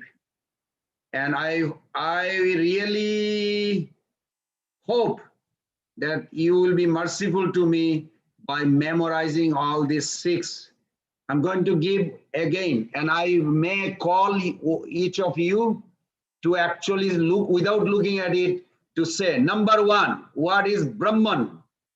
These 2 verses, and the next chapter, 8th chapter, 2 verses, is the same thing repeated. Arjuna could not understand. Arjuna says, please pay attention, this is very important, that to attain Krishna at the time of death, what we need to do. It is to be understood that comprehending these first six topics about which Arjuna is asking is a prerequisite for attaining that state of consciousness by which I can remember Krishna at the time of death and thus attain him. Everybody got it? These are prerequisite. It is not an option. What are those? Number 1, what is Brahman? Means absolute reality. What is it? I'm going to call one of you to explain me, or 2 or 3. First question. Second question is, what is Adhatma? Means self. Who am I, or who are you? Third, what is karma, or principle of action? Fourth, what is Adi Bhutam? The basic of this material manifestation. I'm not giving answer, I'm just stating the questions. 5, what is Adi Daivam? The principle underlining the demigods. Number 6, what is Adi Jagna? Who is the Lord of sacrifice? Arjuna is wondering. He is in the middle of battlefield. People are about to kill each other. But if they can all remember Krishna as they are getting killed, they will go back to home. And Prabhus and mothers, please pay attention to this. Srila Prabhupada in 3rd canto, 2nd chapter, very nicely he explained in the purport that all those souls, 640 million, got killed in 18 days, 18 plus. Did achieve spiritual world, but not same category. And that is not depend on Krishna. This is very important. They all approach spiritual world because Krishna arranged this, but did not get same destiny. 3 types of destinies created, not created, 3 types of destiny is achieved, and it all depend on each of them, not Krishna. Those who did not do anything, Sudarshan Chakra killed, or some Pandavas killed, or somebody killed to each other, their subtle body got dissolved because actually Sudarshan Chakra was behind this battlefield. But when Sudarshan Chakra dissolved our subtle body, what is left? The soul. But soul does not mean you are fully Krishna conscious, in love with Krishna. Soul means you are eternal. Indestructibility of spiritual reality will be revealed. That you are eternal, God is eternal, but still you have a choice to make. So Srila Prabhupada says in the purport, I'm paraphrasing, those who did not appreciate anything, they merged. Those who appreciated, they went to Vaikuntha. Those who fell in love, not only appreciated, fell in love with Krishna. Because Prabhupada asked that question in Nectar of Devotion. Sailetendriya Prabhu, will you go to fight somebody with a wedding dress? You know, in India, men are well dressed only one day in life. Well, according to some. The day he will get married. The Matajis, they can dress any festival every day, you know, it's possible. But the men's generally, only one day in his life, he dressed the most attractive. With a put a dot, you know, nice earring, all kinds of, I saw in Bengal, they have like a crown. And they have all these necklaces. I mean, it's like a beautiful, but it's only for one day. And Prabhupada made a joke about it. Anyway, Prabhupada says, why did Krishna dress so beautiful like he's about to get married? In the battlefield. Would you go to the battlefield to dress like the man who is ready to get married? Out of compassion. Out of compassion, just to attract those souls that are about to leave their body. But still, some went to merging, means they may fall down again to the material world. Merging is not as, I discussed that first day. Second, those who appreciated, they went to Vaikuntha. Those who appreciated and fell in love with the Lord went to Golok. That decision is not up to Krishna, that decision up to each of us. On our own, we have to come to appreciate, glorify Krishna and fall in love with him. If you want to go to Golok. If you want to be just by yourself happy, you can go in Santo Bhakta in Vaikuntha. You can meditate there forever. Nobody will disturb. No death, no birth, nothing. No day and night. Always illuminated. Everything is self-illuminated. but after a while, to me, it's a boring. I'm not trying to influence you, but after some time, it is boring. Krishna is such a person you don't want to live without. Such a lovely, eminently lovable. So this is I'm going to refresh again. Number 1, what is Brahman? What is self? 2, 3, what is karma? 4, what is Adibhutam? Number 5, what is Adi Daivam? Number 6, what is Adi Jagna? Arjuna was wondering, what is Adi Jagna? Is it Indra or Vishnu? Or in what form does he exist? How is one to conceive Adi Jagna during spiritual practice in terms of his being situated within my body?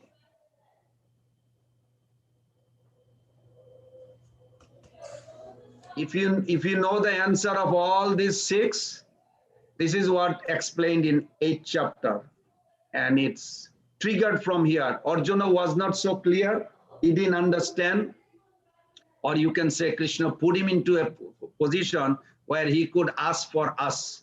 Actually, he's eternally liberated. He doesn't need. But he was put into this illusion just to inquire. So he asked these 6 questions. Then Krishna will now elaborately explain. So everybody understood, I hope. Why do we need to understand all these 6 questions? Please write it down again. If it is a prerequisite for attaining that state of consciousness by which we can remember Krishna at the time of death and thus attain him.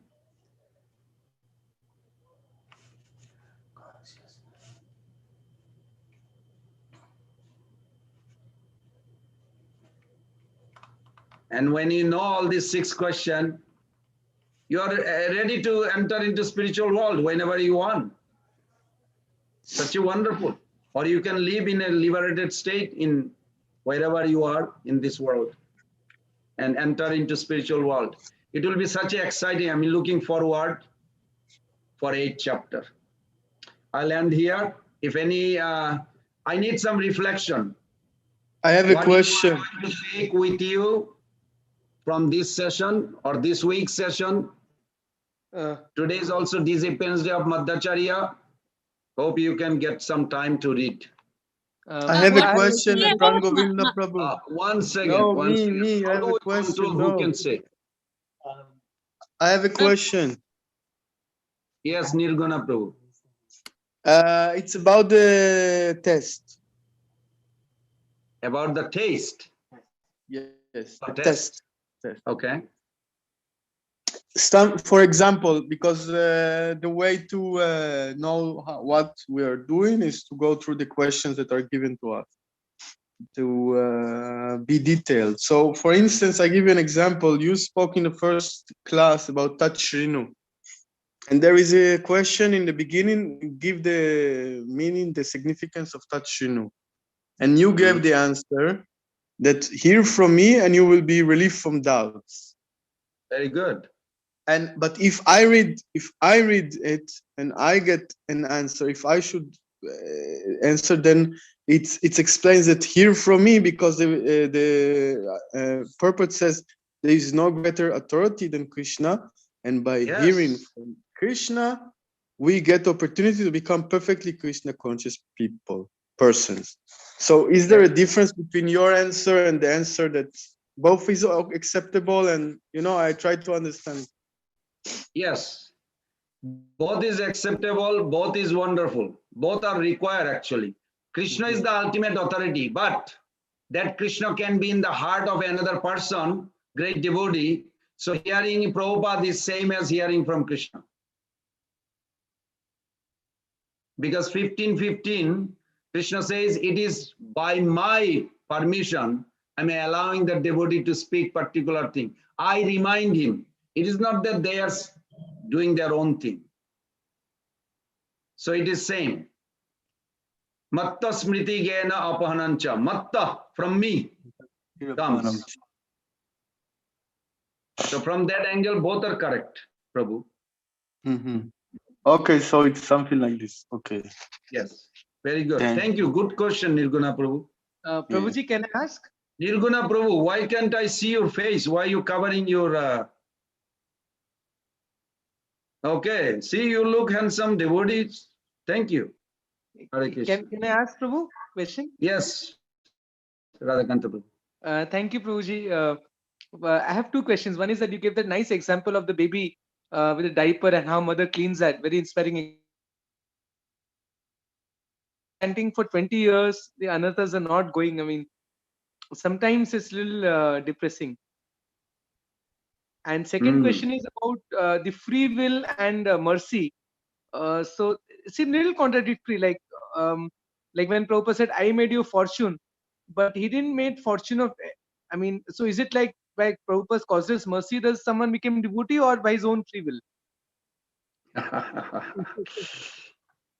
We have one devotee, you probably know, if you get English BTG, Chief Editor Nagaraj Prabhu, he's my buddy. I mean, we're good friend. We call buddy in America sometimes. So him and his brother both came to see Prabhupada. But he stayed. He's still very sincere, very serious. Him and his wife both are such a sweet devotee couple. They're both advanced. But his brother is still not. They were in Navy. He was a big officer in America, military officer, both. And he's a wonderful devotee. He's still wonderful, but his brother didn't come. So is it Prabhupada did not want to give? What do you think, Radhakanta Prabhu? Did Prabhupada want to give the mercy to both or only Nagaraj Prabhu? Both, yeah. Both. So who decided? Individual. Because I asked him one time, I said, how is your brother doing? Is he still interested or not coming? He said, no, he thinks like life should just be enjoyed. That's personal choice. Personal choice is more powerful than all the impression we have. When difficult situations come in our life, to be honestly, we sometimes feel victimized, isn't it? While the feelings of indignation are natural, sometimes inevitable, we need to use our intelligence to remember that those situations don't determine our consciousness. Of course, we cannot check the kind of emotions that the situation induces, but we can check how much we indulge in those emotions. This is a key point. Just as physical wounds take time to heal, but they do heal in due course. I saw one time I had a cut, while I am not a good cook, I'm not a cook even, not a good cook, forget about good cook. I'm a horrible cook. But I try to pick up the pot from the temple kitchen. We have a huge kitchen, we cook for 500-600 devotees. And then I try to move and I burned my entire, I still have a big mark. I burned my elbow and this part, a big black mark. And it took a long time to heal. And I don't know why. So, but they eventually healed. If we keep dwelling on feelings of resentment, helplessness, we perpetuate and aggravate the emotional wounds, thereby hurting ourselves far more than necessary. I hope you agree with that, Radhakanta Prabhu. Yes, Prabhu. So we need to so what I'm trying to suggest that we need to take conscious decision to redirect our thoughts towards something higher in our life. And Krishna consciousness offers us the highest, most potent object for redirecting our thoughts. What does that mean? Towards Krishna, the all-attractive Supreme Person. So when we take the decision to focus on Krishna by the diligent practice of daily sadhana, we experience inner shelter and strength by which we can become purified elevated, and ultimately liberated from our own situation. I saw in my own life, I'm not going to brag you, but I went through tough time in my life, sometimes humiliation even. Sense enjoyment is not easy to give up. I'm being honest to you. But this process works. I tell you 100%. If you'd asked me 20 years back, I would not say. I would not agree because I want to be honest. But I tell you, this Krishna consciousness process definitely 100% works. If we take it as it is given. It's not easy. I mean, I didn't say it's easy. I mean, maybe for me, it was not easy, but it works. So it's up to you. You decide what you really want to get. Krishna is there to help you. I love the way Prabhupada said, look at Arjuna and Krishna in the battlefield. Is Arjuna asking Krishna to help? Yes. The first instruction, take me in the middle. Let me see who is here. Prabhupada said we should take advantage of taking Krishna's help in our life. Please do that. Please do. If you cannot get something, please, Krishna, help me. Please, please, please, Prabhu. I want to come to you. Please go like this, go like this. And it works. It works. I don't mean to be rude, but a lot of devotees don't like to pray much. They think like once in a week or once in a day, that's enough for 1 minute. Why? If we have so much problem, pray, keep on praying, really sincerely. Krishna is there. He will not intervene in your free will, but he will act as a best well-wisher. So I hope that helps you. Yes, thank you, Prabhu.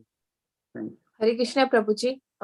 Yes. As you said this, but sorry to question this thing, like personal choice or free will comes from the previous life Sukriti. So I'm not getting these things. Oh, no, no, no. Mother, free will is potency. You are Satchit Ananda. What she said, I hope everybody understood. My answer is what I understood. I'll just repeat. We are Satchit Ananda. Sat, Chit, Ananda. Today I'm going to just give a little clue about Chit, the middle one. Sat, Chit, Ananda. Chit has a two feature. Conscious choice and free will. And it also, other one is desire. You can never become desireless. Even though Prabhupada said, sometimes we use that. We have to become desireless. We should not have desire. But this is not possible. Means what we try to say when we say we don't want any desire, means we want to desire for Krishna consciousness. Desire is not possible to eliminate. You are made of desire. Try to understand. And free will, you are made of. Chit potency function is this, eternally there. And that free will has a two feature also. One is willpower. I'm sure everybody heard this, no? Willpower. And that willpower has a two features. Abstinence, persistence. I am going to give up smoking. I'm going to give up talking nonsense. You want to abstain from it. You pray to Krishna, yes. By the way, you will love it. I sometimes look at the Times Magazine of New York because I got a few, last 20 years, I got a few, maybe 2 or 3, maybe 4. One was Bill Gates, when he was declared many years back as the richest man in the world. And he was depressed in the court of New York with 2 fingers on his cheek. And the reporter says, you can call any lawyer in the world just by phone, he will be here. What are you doing in the court for 3 hours, being the richest man in the world? Of course, the answer he gave, it's really shocked me. He said, if somebody don't like Microsoft, I am Microsoft. I want to see who are the people don't like. He went to grosses that he identifies self as a Microsoft. Now, if we think like if I was the richest man, I could do so many other things. Prabhu is not same thing. Once you are possessing rich like him, our intelligence also divert with the opulence. The another time, New York Times also gave a very nice on the New Year's resolution. Beautiful article. I still have that copy of New York Times. They engaged 3 universities, Columbia University, anyway, three university, they engaged over 33 professors to do research for over 10 years to see this based persistence, consistently persistence, and abstinence. It's so wonderful when I read this. It says that these 2 qualities are not found so much with the non-religious. It is mostly with the religious people. When they are about to do something, they follow it until its end. And actually, New York Times actually glorified us. I was very attractive when I read that. I still remember it. So free will and willpower, desire, these are function of the Chit potency. It's eternally with you. It has nothing to do with impression that coming from last life or this life. They can influence, but still free will, you have a free will. You make a choice. Prabhupada made it very clear. At any circumstances, you have a free choice. That's why in the Maya Tattva, you remember the chart I sent you. If somebody comes with a gun, if Tamagun influence me right now, I'll think how to escape from it. I just want to run away. How can I do it? How can I do it? The gunman is right here. He wants to kill me. This is called Tamagun influence. It is not the soul. Own. Soul is influenced by the Tamagun, ignorance, so he thinks to escape from it. In America, do you know that 80% people are escaping every day almost through the drug, alcohol? Every day they take beer, they drink beer every day. Only reason they take this, just to escape. They feel boring, life is lonely, boring, they can't handle it. So they take some shelter to escape from it. Escapism is not limited, it's vast, all over the world. They will watch movie, why? Why you want to interested to watch another life when you are not happy with your life? Because it's bored, you are bored, you want to see somebody else's life. They're trying to escape, they're running away, trying to run away. That's Tamogun. Then you have a Rajagun, then you have a Sattvagun. Devotee should be at least in Sattvagun. So I hope, Mother, you understood that free will is eternal. Free will is always there. I have something to say again, Pran Govinda. You said that the living entity is Sachitananda, but if we read the Ramanujacharya life, then he was dictating to his disciple, and his disciple was writing, and then he came to tell him the sentence: the living entity is Sachitananda, and the disciple froze and didn't write anything. You know this part? Go and ahead. he froze. He didn't write anything. He said, yes, so the living entity is Sachitananda. And he didn't write. He was freezing. He didn't move an inch. He said, why are you not writing? Why not writing? And he said, and he didn't answer him. So Ramanuja got so angry and he got out of the hut. And he was thinking, what is this? He's not moving. He's not writing. Then he said, he came back to the hut. He said, and the living entity is dependent completely on the mercy of the Lord. Then the disciple continued to write. So it's a bit like that. We even this Sachitananda doesn't exist without Krishna, actually. Correct. We are energy. Krishna is energetic. Very true. Sachidananda. But independence, that free will, not necessarily independence. Our independence is, I think, one of the class I mentioned. I hope everybody remember this. Anisha Jiva Rupena. I mentioned that, no? Anybody remembers? You please write it. Anisha Jiva Rupena. It's in better ways, you'll see. Means you are eternally, independently dependent to be under material nature or spiritual nature. You cannot be on your own. The choice is yours. Anisha Jiva Rupena, you are independently dependent whether you want to be serving Krishna or Maya. That choice you have. Even if Krishna comes, he cannot force you to surrender. You have to decide if you want to surrender, or Maya will take care of you.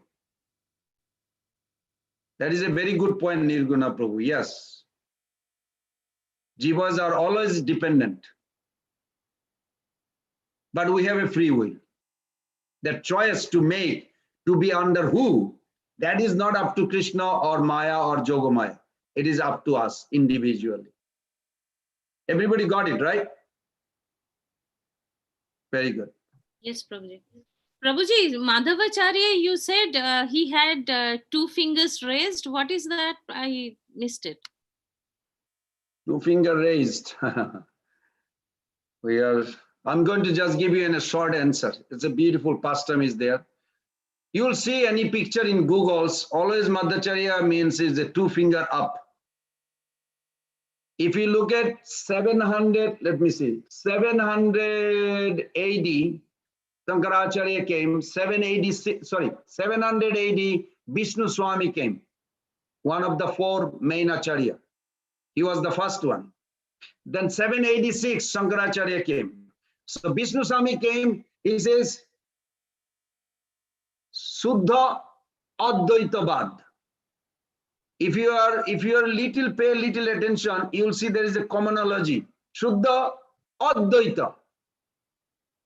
Advaita. Okay. Then Shankaracharya came late, he made it Keval Advaita. He tried to steal from the Vaishnava and try to twist it. Okay, good. That's his job. And we respect him because he brought the Veda back and Brahman back to wise people, because that was lost by Buddhism. Then came Ramanujacharya. Ramanujacharya, he put Vishishta Advaita. Then came Nimbark.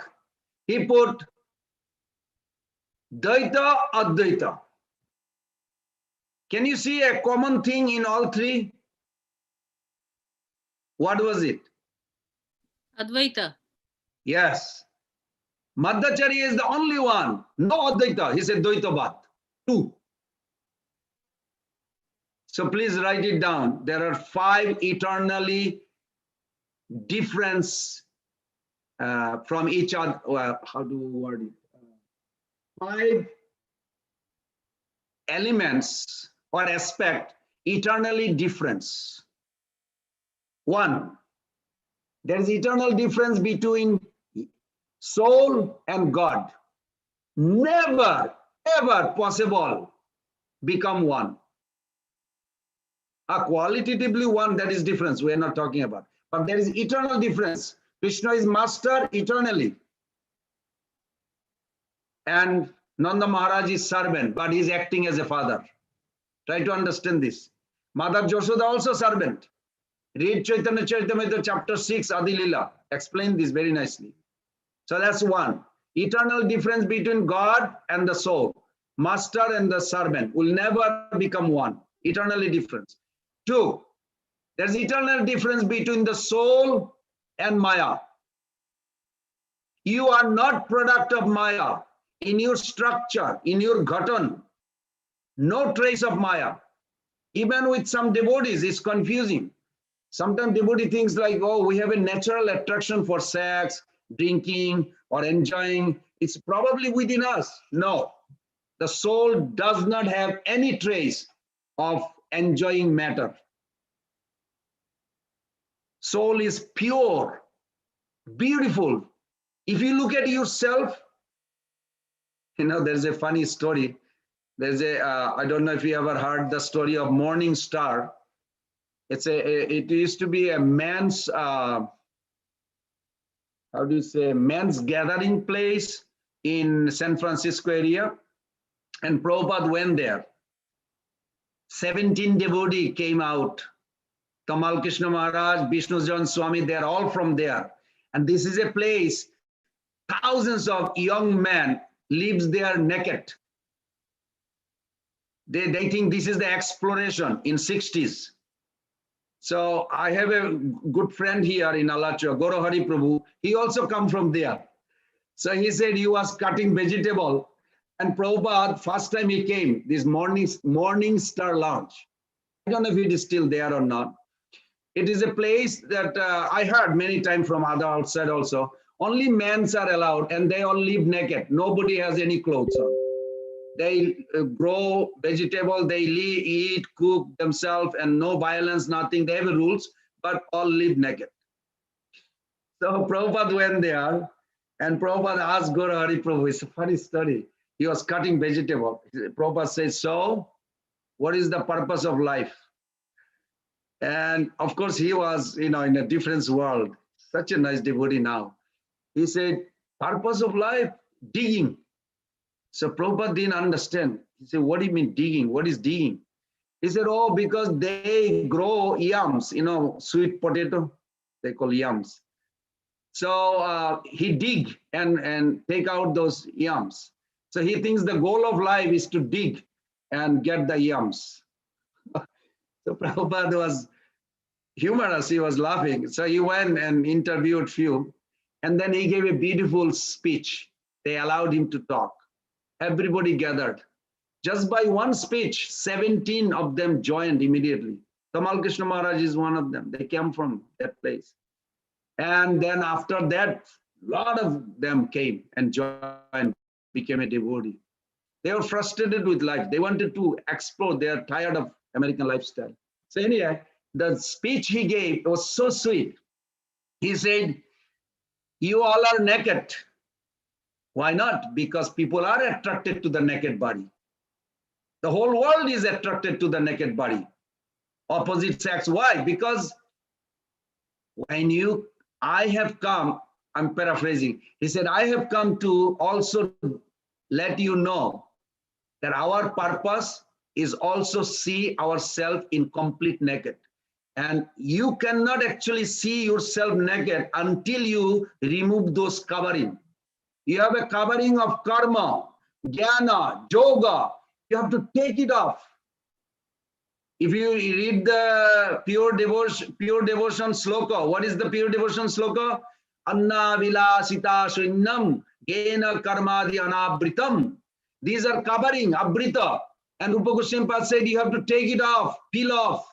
Prabhupada said, I have come to teach you how you can peel off all this karma, gyan, yoga, then come to bhakti, and yourself you see self-realization, the most beautiful. And it's a fact. Each of us, if we can see ourselves, we will be instantly in love with ourselves. We don't need anything in this world. The soul is so beautiful. Then if you see Krishna, you will be instantly in love with super soul. In spiritual realm is the highest attraction is there. So it was very nice. It reminded me of that. So Ramanujacharya says, there's eternal difference between the soul and God. Eternal difference between the God and Maya. Eternal difference between the Maya and the soul. Eternal difference between the Maya and God. Eternal difference between each soul to soul.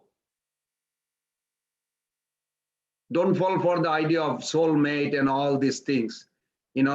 Yes, but you are eternal. Your eternity, it never can blend with another else. You will be eternally yourself forever eternally. Even if you merge, you still remain intact, individual. Individuality is never lost. This is the biggest difference with the impersonalism. And then there's an eternal difference between each elements of material nature. And he quote this, why Lord Krishna, we read in 7.4, I believe, we just read a couple days back. Bhumi apa analo vayu kam mana buddhir evacha ahankaram ityam binna prakriti rastada. Why did Krishna did not say, oh, this is the material nature, that's it? No, he divided Bhumi, Apa, Anal, Vayu, Kam, because these things are eternally separate from each other. Even they blend in. A good example, water may become frozen ice, but water is still water. As soon as you take the freezing ice out of freezing condition, you see the liquidity and water is there. It can evaporate, but it will turn back to the water. Each element remain eternally individual too. So these 5 eternal difference. I'll end with this. Is that okay? Yes, Prabhuji, thank you. Thank you. Okay, some reflection quickly. Or should I call the name? Or are you going to voluntarily say it? Mother Mehendi Binod. What have you learned today that you're going to keep it in your heart? I really like the fact that you explained about Satchidananda and the Chit explanation and how we have the 2 things that stay with us, that is our conscious choice and our desire. And these things, these 2 eternally stay with us, and it's our choice. Either we take up Krishna and stay with him and go back to Goloka, or either you want to suffer here and choose to be in this material world. So that was very strong for me. Thank you, Prabhu. Good. Thank you. Should I keep calling Pradhan Prabhu, or are you going to be volunteers saying? Prabhuji, there is one point that I would remember whole my life, that is, our body is material and we should serve Krishna. We should offer Krishna the best talent and all the best resources that we have. Very good. Wonderful. Pradhan Prabhu. Prabhuji, the verse I read, that duality, this is what I understood. So, I just can't paraphrase write it now. Still, I have to go through that verse again. Okay, please go through that verse and tell me next time. Thank you. Ram Shyam Prabhu. Hare Krishna Prabhuji, Dandavat Pranam. So my 2 realization, Prabhuji, like from this session, the takeaway. The first one is like as usual, we go to the temple and I do that, deity darshan. So I start from the feet and do that. So from this session, it is reminded again to make my faith more stronger, like, to take the deity darshan by closure and spending time and remember that how is the toe color and painting, and then again to the the dresses, and then to till the turban, so that that comes to the mind and it remains there. So that's number 1. Number 2 is since Krishna is the knower of the past, present, and future. So like as we read in the 7.26, Veda aham samtitani. So that means if I spend time and keep remembering Krishna, and like as we already do in the devotional service, so by that way this keeps more faith, like knowing that Krishna, that I will know my future. So what I will know my future, it's not like I will get more money and kind of things. I will know my future in the sense, go back to home, back to Godhead. So only when I will, remember Krishna, if I know Krishna, I will know my future. So I will always want to make good future. So good future means attain Krishna. As this subject matter also said, how to attain Krishna. Hare Krishna. Very good, very good. Mother Soroja Nandini, she read and asked a question.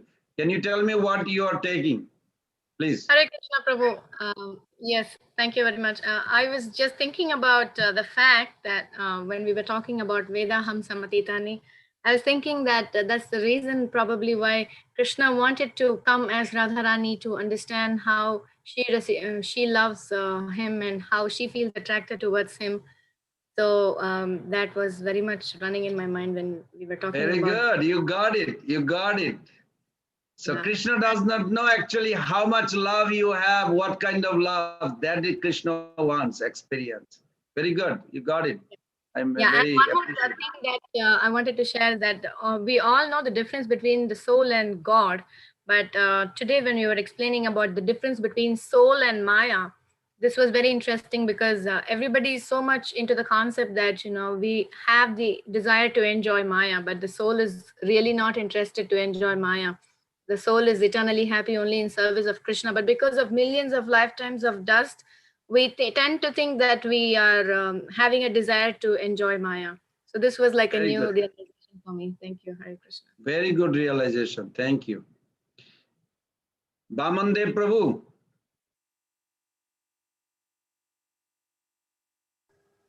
Hare Krishna. I Hare remember Krishna. one more point you told us, which I liked very much, about Guru who came to save us from this material world, and the thing that the most important is to harmonize our desires with his Wow. desire. Wonderful. I like that. Wonderful. Very good realization. Do I need to call someone or voluntarily? Swailendra Prabhu.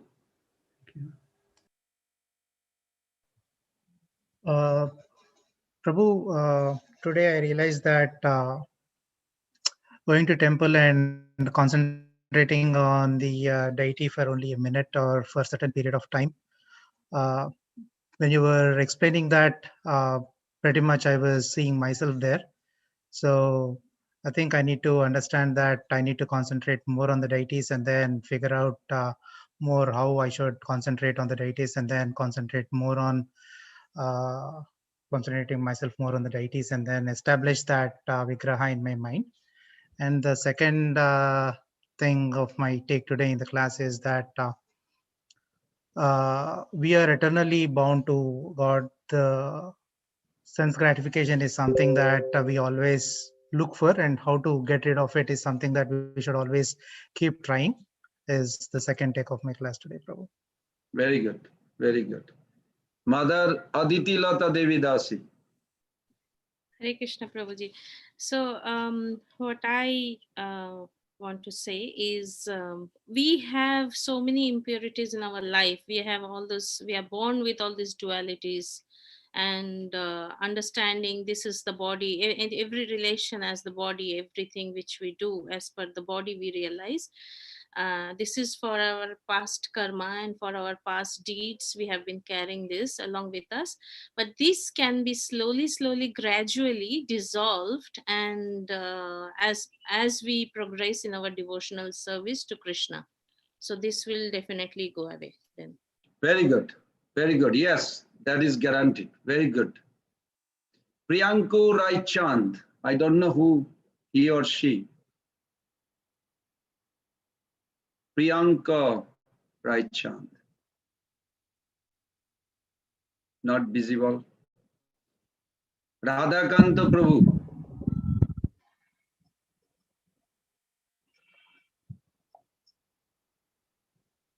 Radhakanta Prabhu, are you there?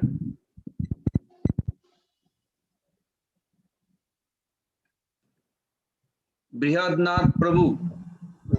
Hare Krishna. Hare Krishna. I can just share my experience regarding the darshan of deity. I was singing the Sansar Davanam Arti in the temple, and suddenly I looked at the lotus feet of Krishna, and I forgot the next lines. Some devotee had to intervene and tell me what's the next line. So that's my realization. But today I I got that we have to let material desires die for Krishna. We have to die to live. That's my take from this lesson. Very good. Very good. Thank you. Thank you. Anyone else would like to share? I cannot see everybody's name. Please voluntarily speak out. Because tomorrow no class, we will be back on Monday.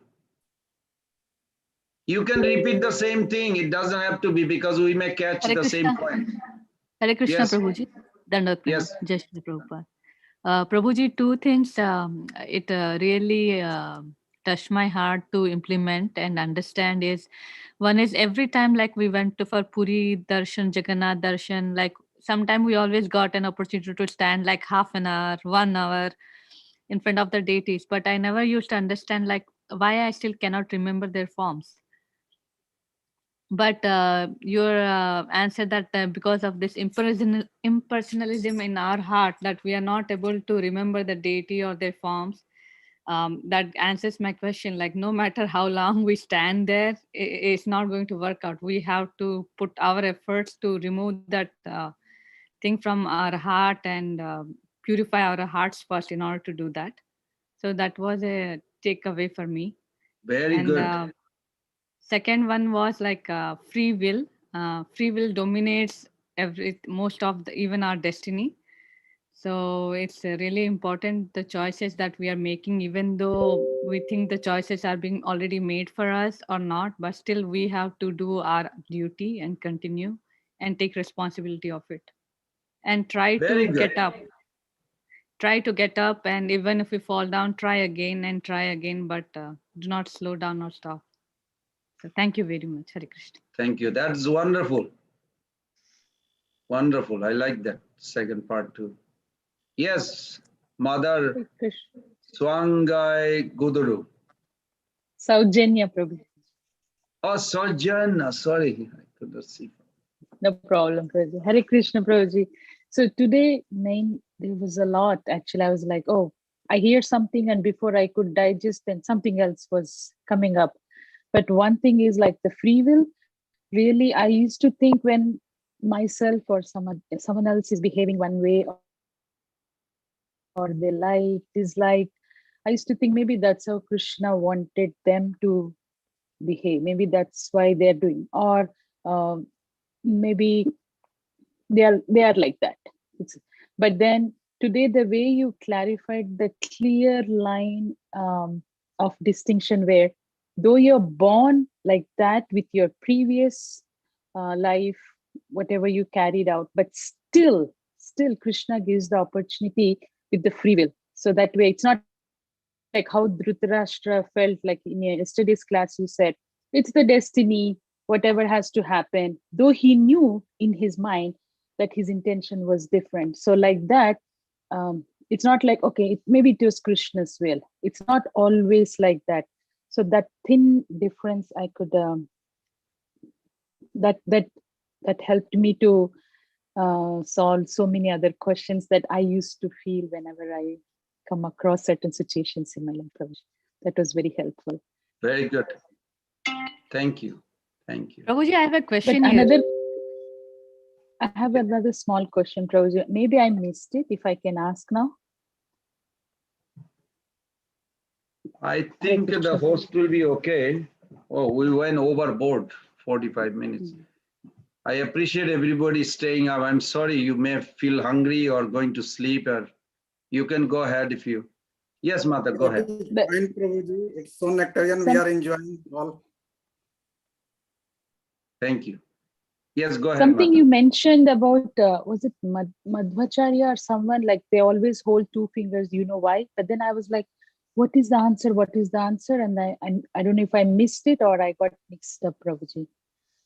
If you can just. There is an eternal difference between two. So there's a 5 sets of eternal difference. And I gave that, right? Somebody wrote it. Mother Aditi Lata Devidasi can send it to you. Maybe you can send it to everybody. There's a 5 eternal differences. One difference is between the eternal difference between God and us. Between the soul and Krishna, you can say like that. Eternal difference between the soul and the soul. Soul and God was the first. Second was eternal difference between soul and Maya. Okay. And then you said that eternal difference between Maya and God, eternal difference between soul and soul, eternal difference between each material. Elements. Material elements, yeah. Yes. Okay. You got it, right? If somebody needs, you can send it probably. That's nice. Thank you. Hare Krishna, Prabhuji, I had a question. Yes, Mata. So when can we use this statement in our life saying that it is Krishna's will? It is Krishna's will? Because like sometimes like at home, whenever we want to do something and it doesn't work, and then we're like, okay, I tried once, it didn't work out. Maybe Krishna's will, it's not worth it, and just leave it. So for sometimes like we use it as a escape to run away from it because we don't want to do it. So what is the particular ideal circumstances that it makes sense to leave it on for Krishna, and where it is to know that we need to put some more efforts? We will discuss very details in 11.33. This is a one place where Krishna actually defined the choice Arjuna has. And you will see yourself there. And because I'm just scared that if I start opening, it will go on probably half an hour. But this is a good subject. I'll try to send you also a nice interview Prabhupada had. It woke me up actually, literally. Srila Prabhupada had an interview with a slave mentality. And the interviewer asked Prabhupada that God means freedom. Srila Prabhupada said, yes, God means freedom. Provided you surrender to God. That is real freedom. And interviewer says, but I may not accept your idea of God. See, I'm not going to read it's a beautiful conversation between the interviewer and Prabhupada about this free will. And it's so much convincing. Maybe Monday I'll narrate it, or I'll try to send to all of you. You can just read that. Or you can find in the Vedas actually, the Prabhupada conversation with that. And it was so nice. You know, interviewer said, I may want to worship God, I may not want to worship. That is my freedom. That is most important thing to me. So this is the view Kormi has. But Prabhupada did not agree. Prabhupada said, a child's freedom, for instance, is to live completely under protection of his parents, or he has a freedom. He wants to live without parents. He's a 1 year old or 2 years old. Is this really freedom for the child? Will the government agree? Will the parents agree? Will anybody agree except the abuser or killer, probably child killer, Putana mentality? So then at the end was so nice. It was a wonderful, it's a long discussion, but we can discuss that on Monday, or I'll send it to you, or you can find in Bhagavad. Sure, Prabhu. Thank you you very much. so much. Hare Krishna, Prabhu. Hare Krishna. Yeah, Prabhu, sorry, you called my name. During that time only, I was little away from my system. So Mataji told me that you called my name. So my reflection from today's session was like, the point where you were telling, like Krishna is interested in what we have, and with that, how we serve him. Like if we are having even $5, then how we serve him. Because many times we feel that, okay, if my condition is this or that, then I would have served Krishna better. But no. So in what situation and in what things we have, if we can do best for Krishna in that way, then definitely we are pleasing him. Very good. Very good. This is Prahlad Maharaj's actually opinion. Sarvalabdha arpanena cha. Samgena sadhu bhaktanam ishwarya aradhana cha. He told to the demonic boys about this. Whatever you have, serve with that. There's a funny one devotee in New York. He told Prabhupada that the doctor told him he was taking so much LSD, his brain is damaged. Most of his brain is damaged. So he said, Prabhupada, should I go and get some treatment and spend my time? It will take few years and I'll get intelligent brain. Then I can come and practice bhakti. Can you imagine what Prabhupada said? Can somebody want to guess? Generally, we should not guess, but Prabhupada said, no. Serve whatever is there. That's all. Whatever you have, serve with that. Don't need anything. What you don't have, you don't need. Serve Krishna only what you have. That's all. And the devotee is still practicing, chanting, dancing. It's wonderful. So I like those practical example Prabhupada gave. Anyone else missing? Hare Krishna Prabhuji, I have questions. So like, maybe I have heard many times here and there, but your explanation is so good and depth. So I wanted to keep the track from your side, so that I can have the note and I can implement in my life. So about Maya. So Krishna, that is the Krishna potency, that is the internal potency, like Yog Maya, external potency, like the Mahamaya. So if you can give details on that, and also energy, Krishna energy as the internal energy, that is the para energy, and external energy, apara energy.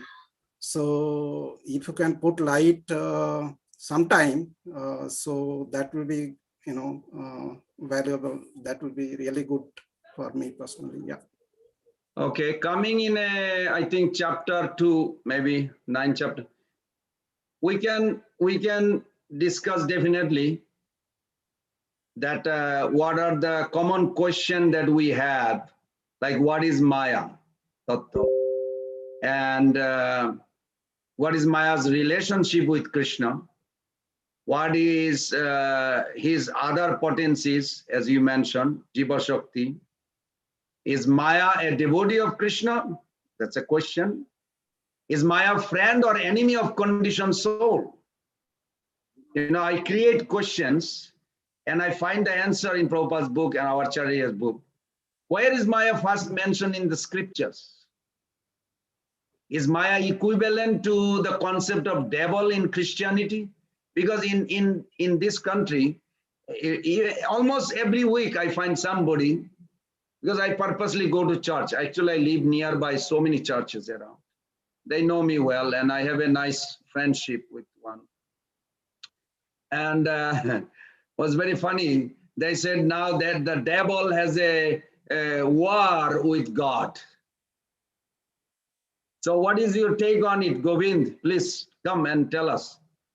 So I went, I gave a little speech to their audience. And so like it was very fascinating, because generally we think, no. The idea of Maya is not like the devil of Christianity. Yes and no. And if you want to know the answer, I can tell you where you can find the answer. The Hiranyakashipu actually had a talk with Prahlad. And he was acting just like the devil. He said, there is no other God. I am the God. So it is there. It's not like we are not aware, but that's not the concept of Maya when we see. So we can discuss, sure. We'll discuss one day. It's a long subject, but we'll discuss one day. Devil is like more connected to the uncontrolled mind, I think, because it says the worst enemy. Yes. But we have to know what is the purpose of Maya, why Krishna created that energy. Not created, it is also there eternally. Because then in our mind, sometime question comes, since the purpose of creation is to give pleasure to the Lord, how is Maya's activity pleasing the Lord? We must know. Is Maya is a purifying agent for Krishna? By the way, is the Maya is a matter, dead matter, or she is a person? We have to know both. Is this world is illusion or ignorance? They are not same. Illusion and ignorance, they are a little difference. That's why I asked this question, is the Maya is a matter, like a bricks, wall and all this, or she is actually a person like you, me, like that? Both. Then we hear Maya's different function and potency. So we can discuss one day, definitely. We'll come in. Prabhuji, before we go, I have one question, but not related to this. Because you were asking us the question of this Advaita Acharya, I have a question that why does Krishna's energy, not energy, eternal servants, they always come like two of them, like Advaita Acharya have Vishnu and as well as Shiva. So why do they come in one body? What is the purpose? Like there are two of them come in the same body. Why do they do that? When they have a emotional nourishment required. Tell me why mother carries a baby? Why two person in one body? Oh, because they're giving birth. She's giving birth. No, for protection, for affection, care. She raised her baby in the womb. She's thinking, I'll do this, I'll take care of her, I'll raise the boys like this way, I'll raise the child this way. Emotional feeling coming. So the baby already bonding with the mother in the womb. And mother feeling is crying. It's a nourishing. If that is not there, there was, you could like a drop from a sky, a child. Okay, you have a baby, Haribol, congratulations. What they call in America, stork, drop. That's how they teach the children. Bird drops the baby because they can't explain how. So like that, there's a nourishment, isn't it? There's a nourishment between baby and mother. Very sweet bond. Similarly, when Mahavishnu heard the news that Chaitanya Mahaprabhu is coming to give Krishna consciousness, Sadashiva says, this is the highest I ever heard the news. It's so good. I'm already feeling so jubilant. He started dancing and Mahavishnu started dancing. Then they embrace each other so tightly. Oh, this is wonderful. Everybody will be drowned into ecstasy. All of a sudden, a new form came out from their embrace. That is Advaita Acharya. It's joyful. Is there something wrong, Mata? No, Prabhuji. I just wanted to, because everyone has their purpose. So Advaita Acharya came for a purpose. So I was wondering what work for different souls. From Vishnu, what did he do? He does creation. So that's what I was wondering. He does creation when he's Mahavishnu. He supplies the ingredients when he's Sadasiv. But when he's distributing Krishna consciousness, he's Advaita Acharya. He's not creating as a Advaita Acharya now. He'll be more happy if you obey. Just, you probably read there are 6 sons he had. 3 sons are not proper. 3 sons are wonderful, pure devotee. So even if you are born from Advaita Acharya, that doesn't mean you will get Krishna Prem. If you don't follow. It's the same. Each of us has the same eligibility, whether we are children of God directly, seminal birth, or Jiva Shakti separately. It doesn't matter. We all have a eligibility, rightful claim for Krishna consciousness. But they will be liberated anyhow later on, probably, because yes, things later up on, and down, they're liberated, right? A pure devotee. Not like that. Not like that. It's like my parents, their parents 10 before and 10 later. Not the children necessary. So later is children only, right? Children, if they have a facility, they have to take Krishna consciousness. If you read the chapters, chapter 6, chapter 12, Adi Lila, it gives a very clear understanding that 3 sons did not follow. And as a result, they are deprived from Krishna consciousness. What do you mean they didn't follow? They speculated. They thought Mahaprabhu is Radharani, Advaita Acharya is Supreme God, Bhagavan Krishna. These are concocted.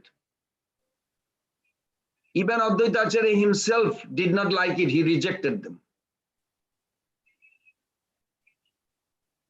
Why do you send your children to school? You can teach them, because sometimes it is difficult to discipline and teach them properly. So you hand over a teacher, okay, go to school. So something like that. We see that since time immemorial, there is an arrangement by Krishna. Okay. We are rebellious, so we are put into Maya's custody. Thank you, Mata. Prabhuji, last time you were saying that Advaita Acharya as without beard. So yeah, I see that on the cover page in the Chaitanya Bhagavat, Madhya Lila, part 1, the cover page is having that, like Advaita Acharya, in the clean shape, kind of not an old man, like he's as good as kind of Chaitanya Mahaprabhu, I mean, in that shape, and he's not having beard. But in the altars, always we see that he is having the beard. So can you put light on that? Means the differences, like in the Prabhupada Maharaj book, like they are on the front page, and there we see that Advaita Acharya is having, where is the Vrindavan Chandra, Das Prabhu is not having, he has not captured that kind of, so weird and without weird, Prabhuji. Do you have a Chaitanya Bhagavat in your home, or do you have access of Chaitanya Bhagavat? I have Chaitanya Bhagavat in my home, Prabhuji, hard copy. Okay, in Chaitanya Bhagavat, you look at one verse. I'm going to narrate, not narrate, just mention that. This is in Madhya Lila chapter 16.99. And I memorized like this: Tarje garje acharya darite diya hat, brukoti kariya nache santi puranat. Tarje garje, it's almost like a Hindi, it's a poetic Bengali. Tarje garje, he is so much in ecstasy. You know, when somebody is a little different mood, when they are so happy, they say, oh, what's wrong? Nothing wrong, they're just happy. That's how they express they're happy. It's nothing wrong. That's how Advaita Acharya is. So it's a Tarje Garje. Acharya Darite Diya Hat. He put his finger in the Dari. Dari does not mean, in Bengali dictionary, Dari means beard. Dari also means chin. I don't know in Hindi or other languages how you say. You know the chin right here. The chin is also known as, in Bengali language also means Dari. Chin is right here. We have chin right on the face. So that's Dari. So, but he's not an old man. The concept in the West we have. God is like a, in the cloud, old man sitting in a big throne. He's like a grown up. He's like, because long is about to going to be more old and die. No, this concept of God is not there. Advaita Acharya is not that old. So why did Prabhupada allow? Prabhupada said it very clear. It is there, but Prabhupada also says that when Mahaprabhu appeared, then Advaita Acharya was 52 years old. So to identify he is the oldest in all, you know, in a common thing, like if you go in a family, party and you see one man has an old beard, automatically you think he is the oldest in the family. We have a common way to look at it, isn't it? Yeah. So similarly, in Panchatattva, when you look at Advaita Acharya, he has a beard, little gray, means he is the oldest in amongst all five. That's the main purpose. It's not like he's the old Bhagavan. Bhagavan is never old. Bhagavan is 16 years old. He never grows 16 and a half. Even though Krishna lives 125, but he's never over 16. And the details are more there. Thank you for these wonderful questions. Thank you, Prabhuji. So we should end here. Or from this Garje Tarje, Prabhuji, I remembered like in Narsimha Statra, Garjantam, Garjayantam, Nijabuja Patalam. Garjantam, yes, yes. Yeah, so nice, Prabhuji. Thank you, Prabhuji. Very nice, very nice, very nice. Thank you.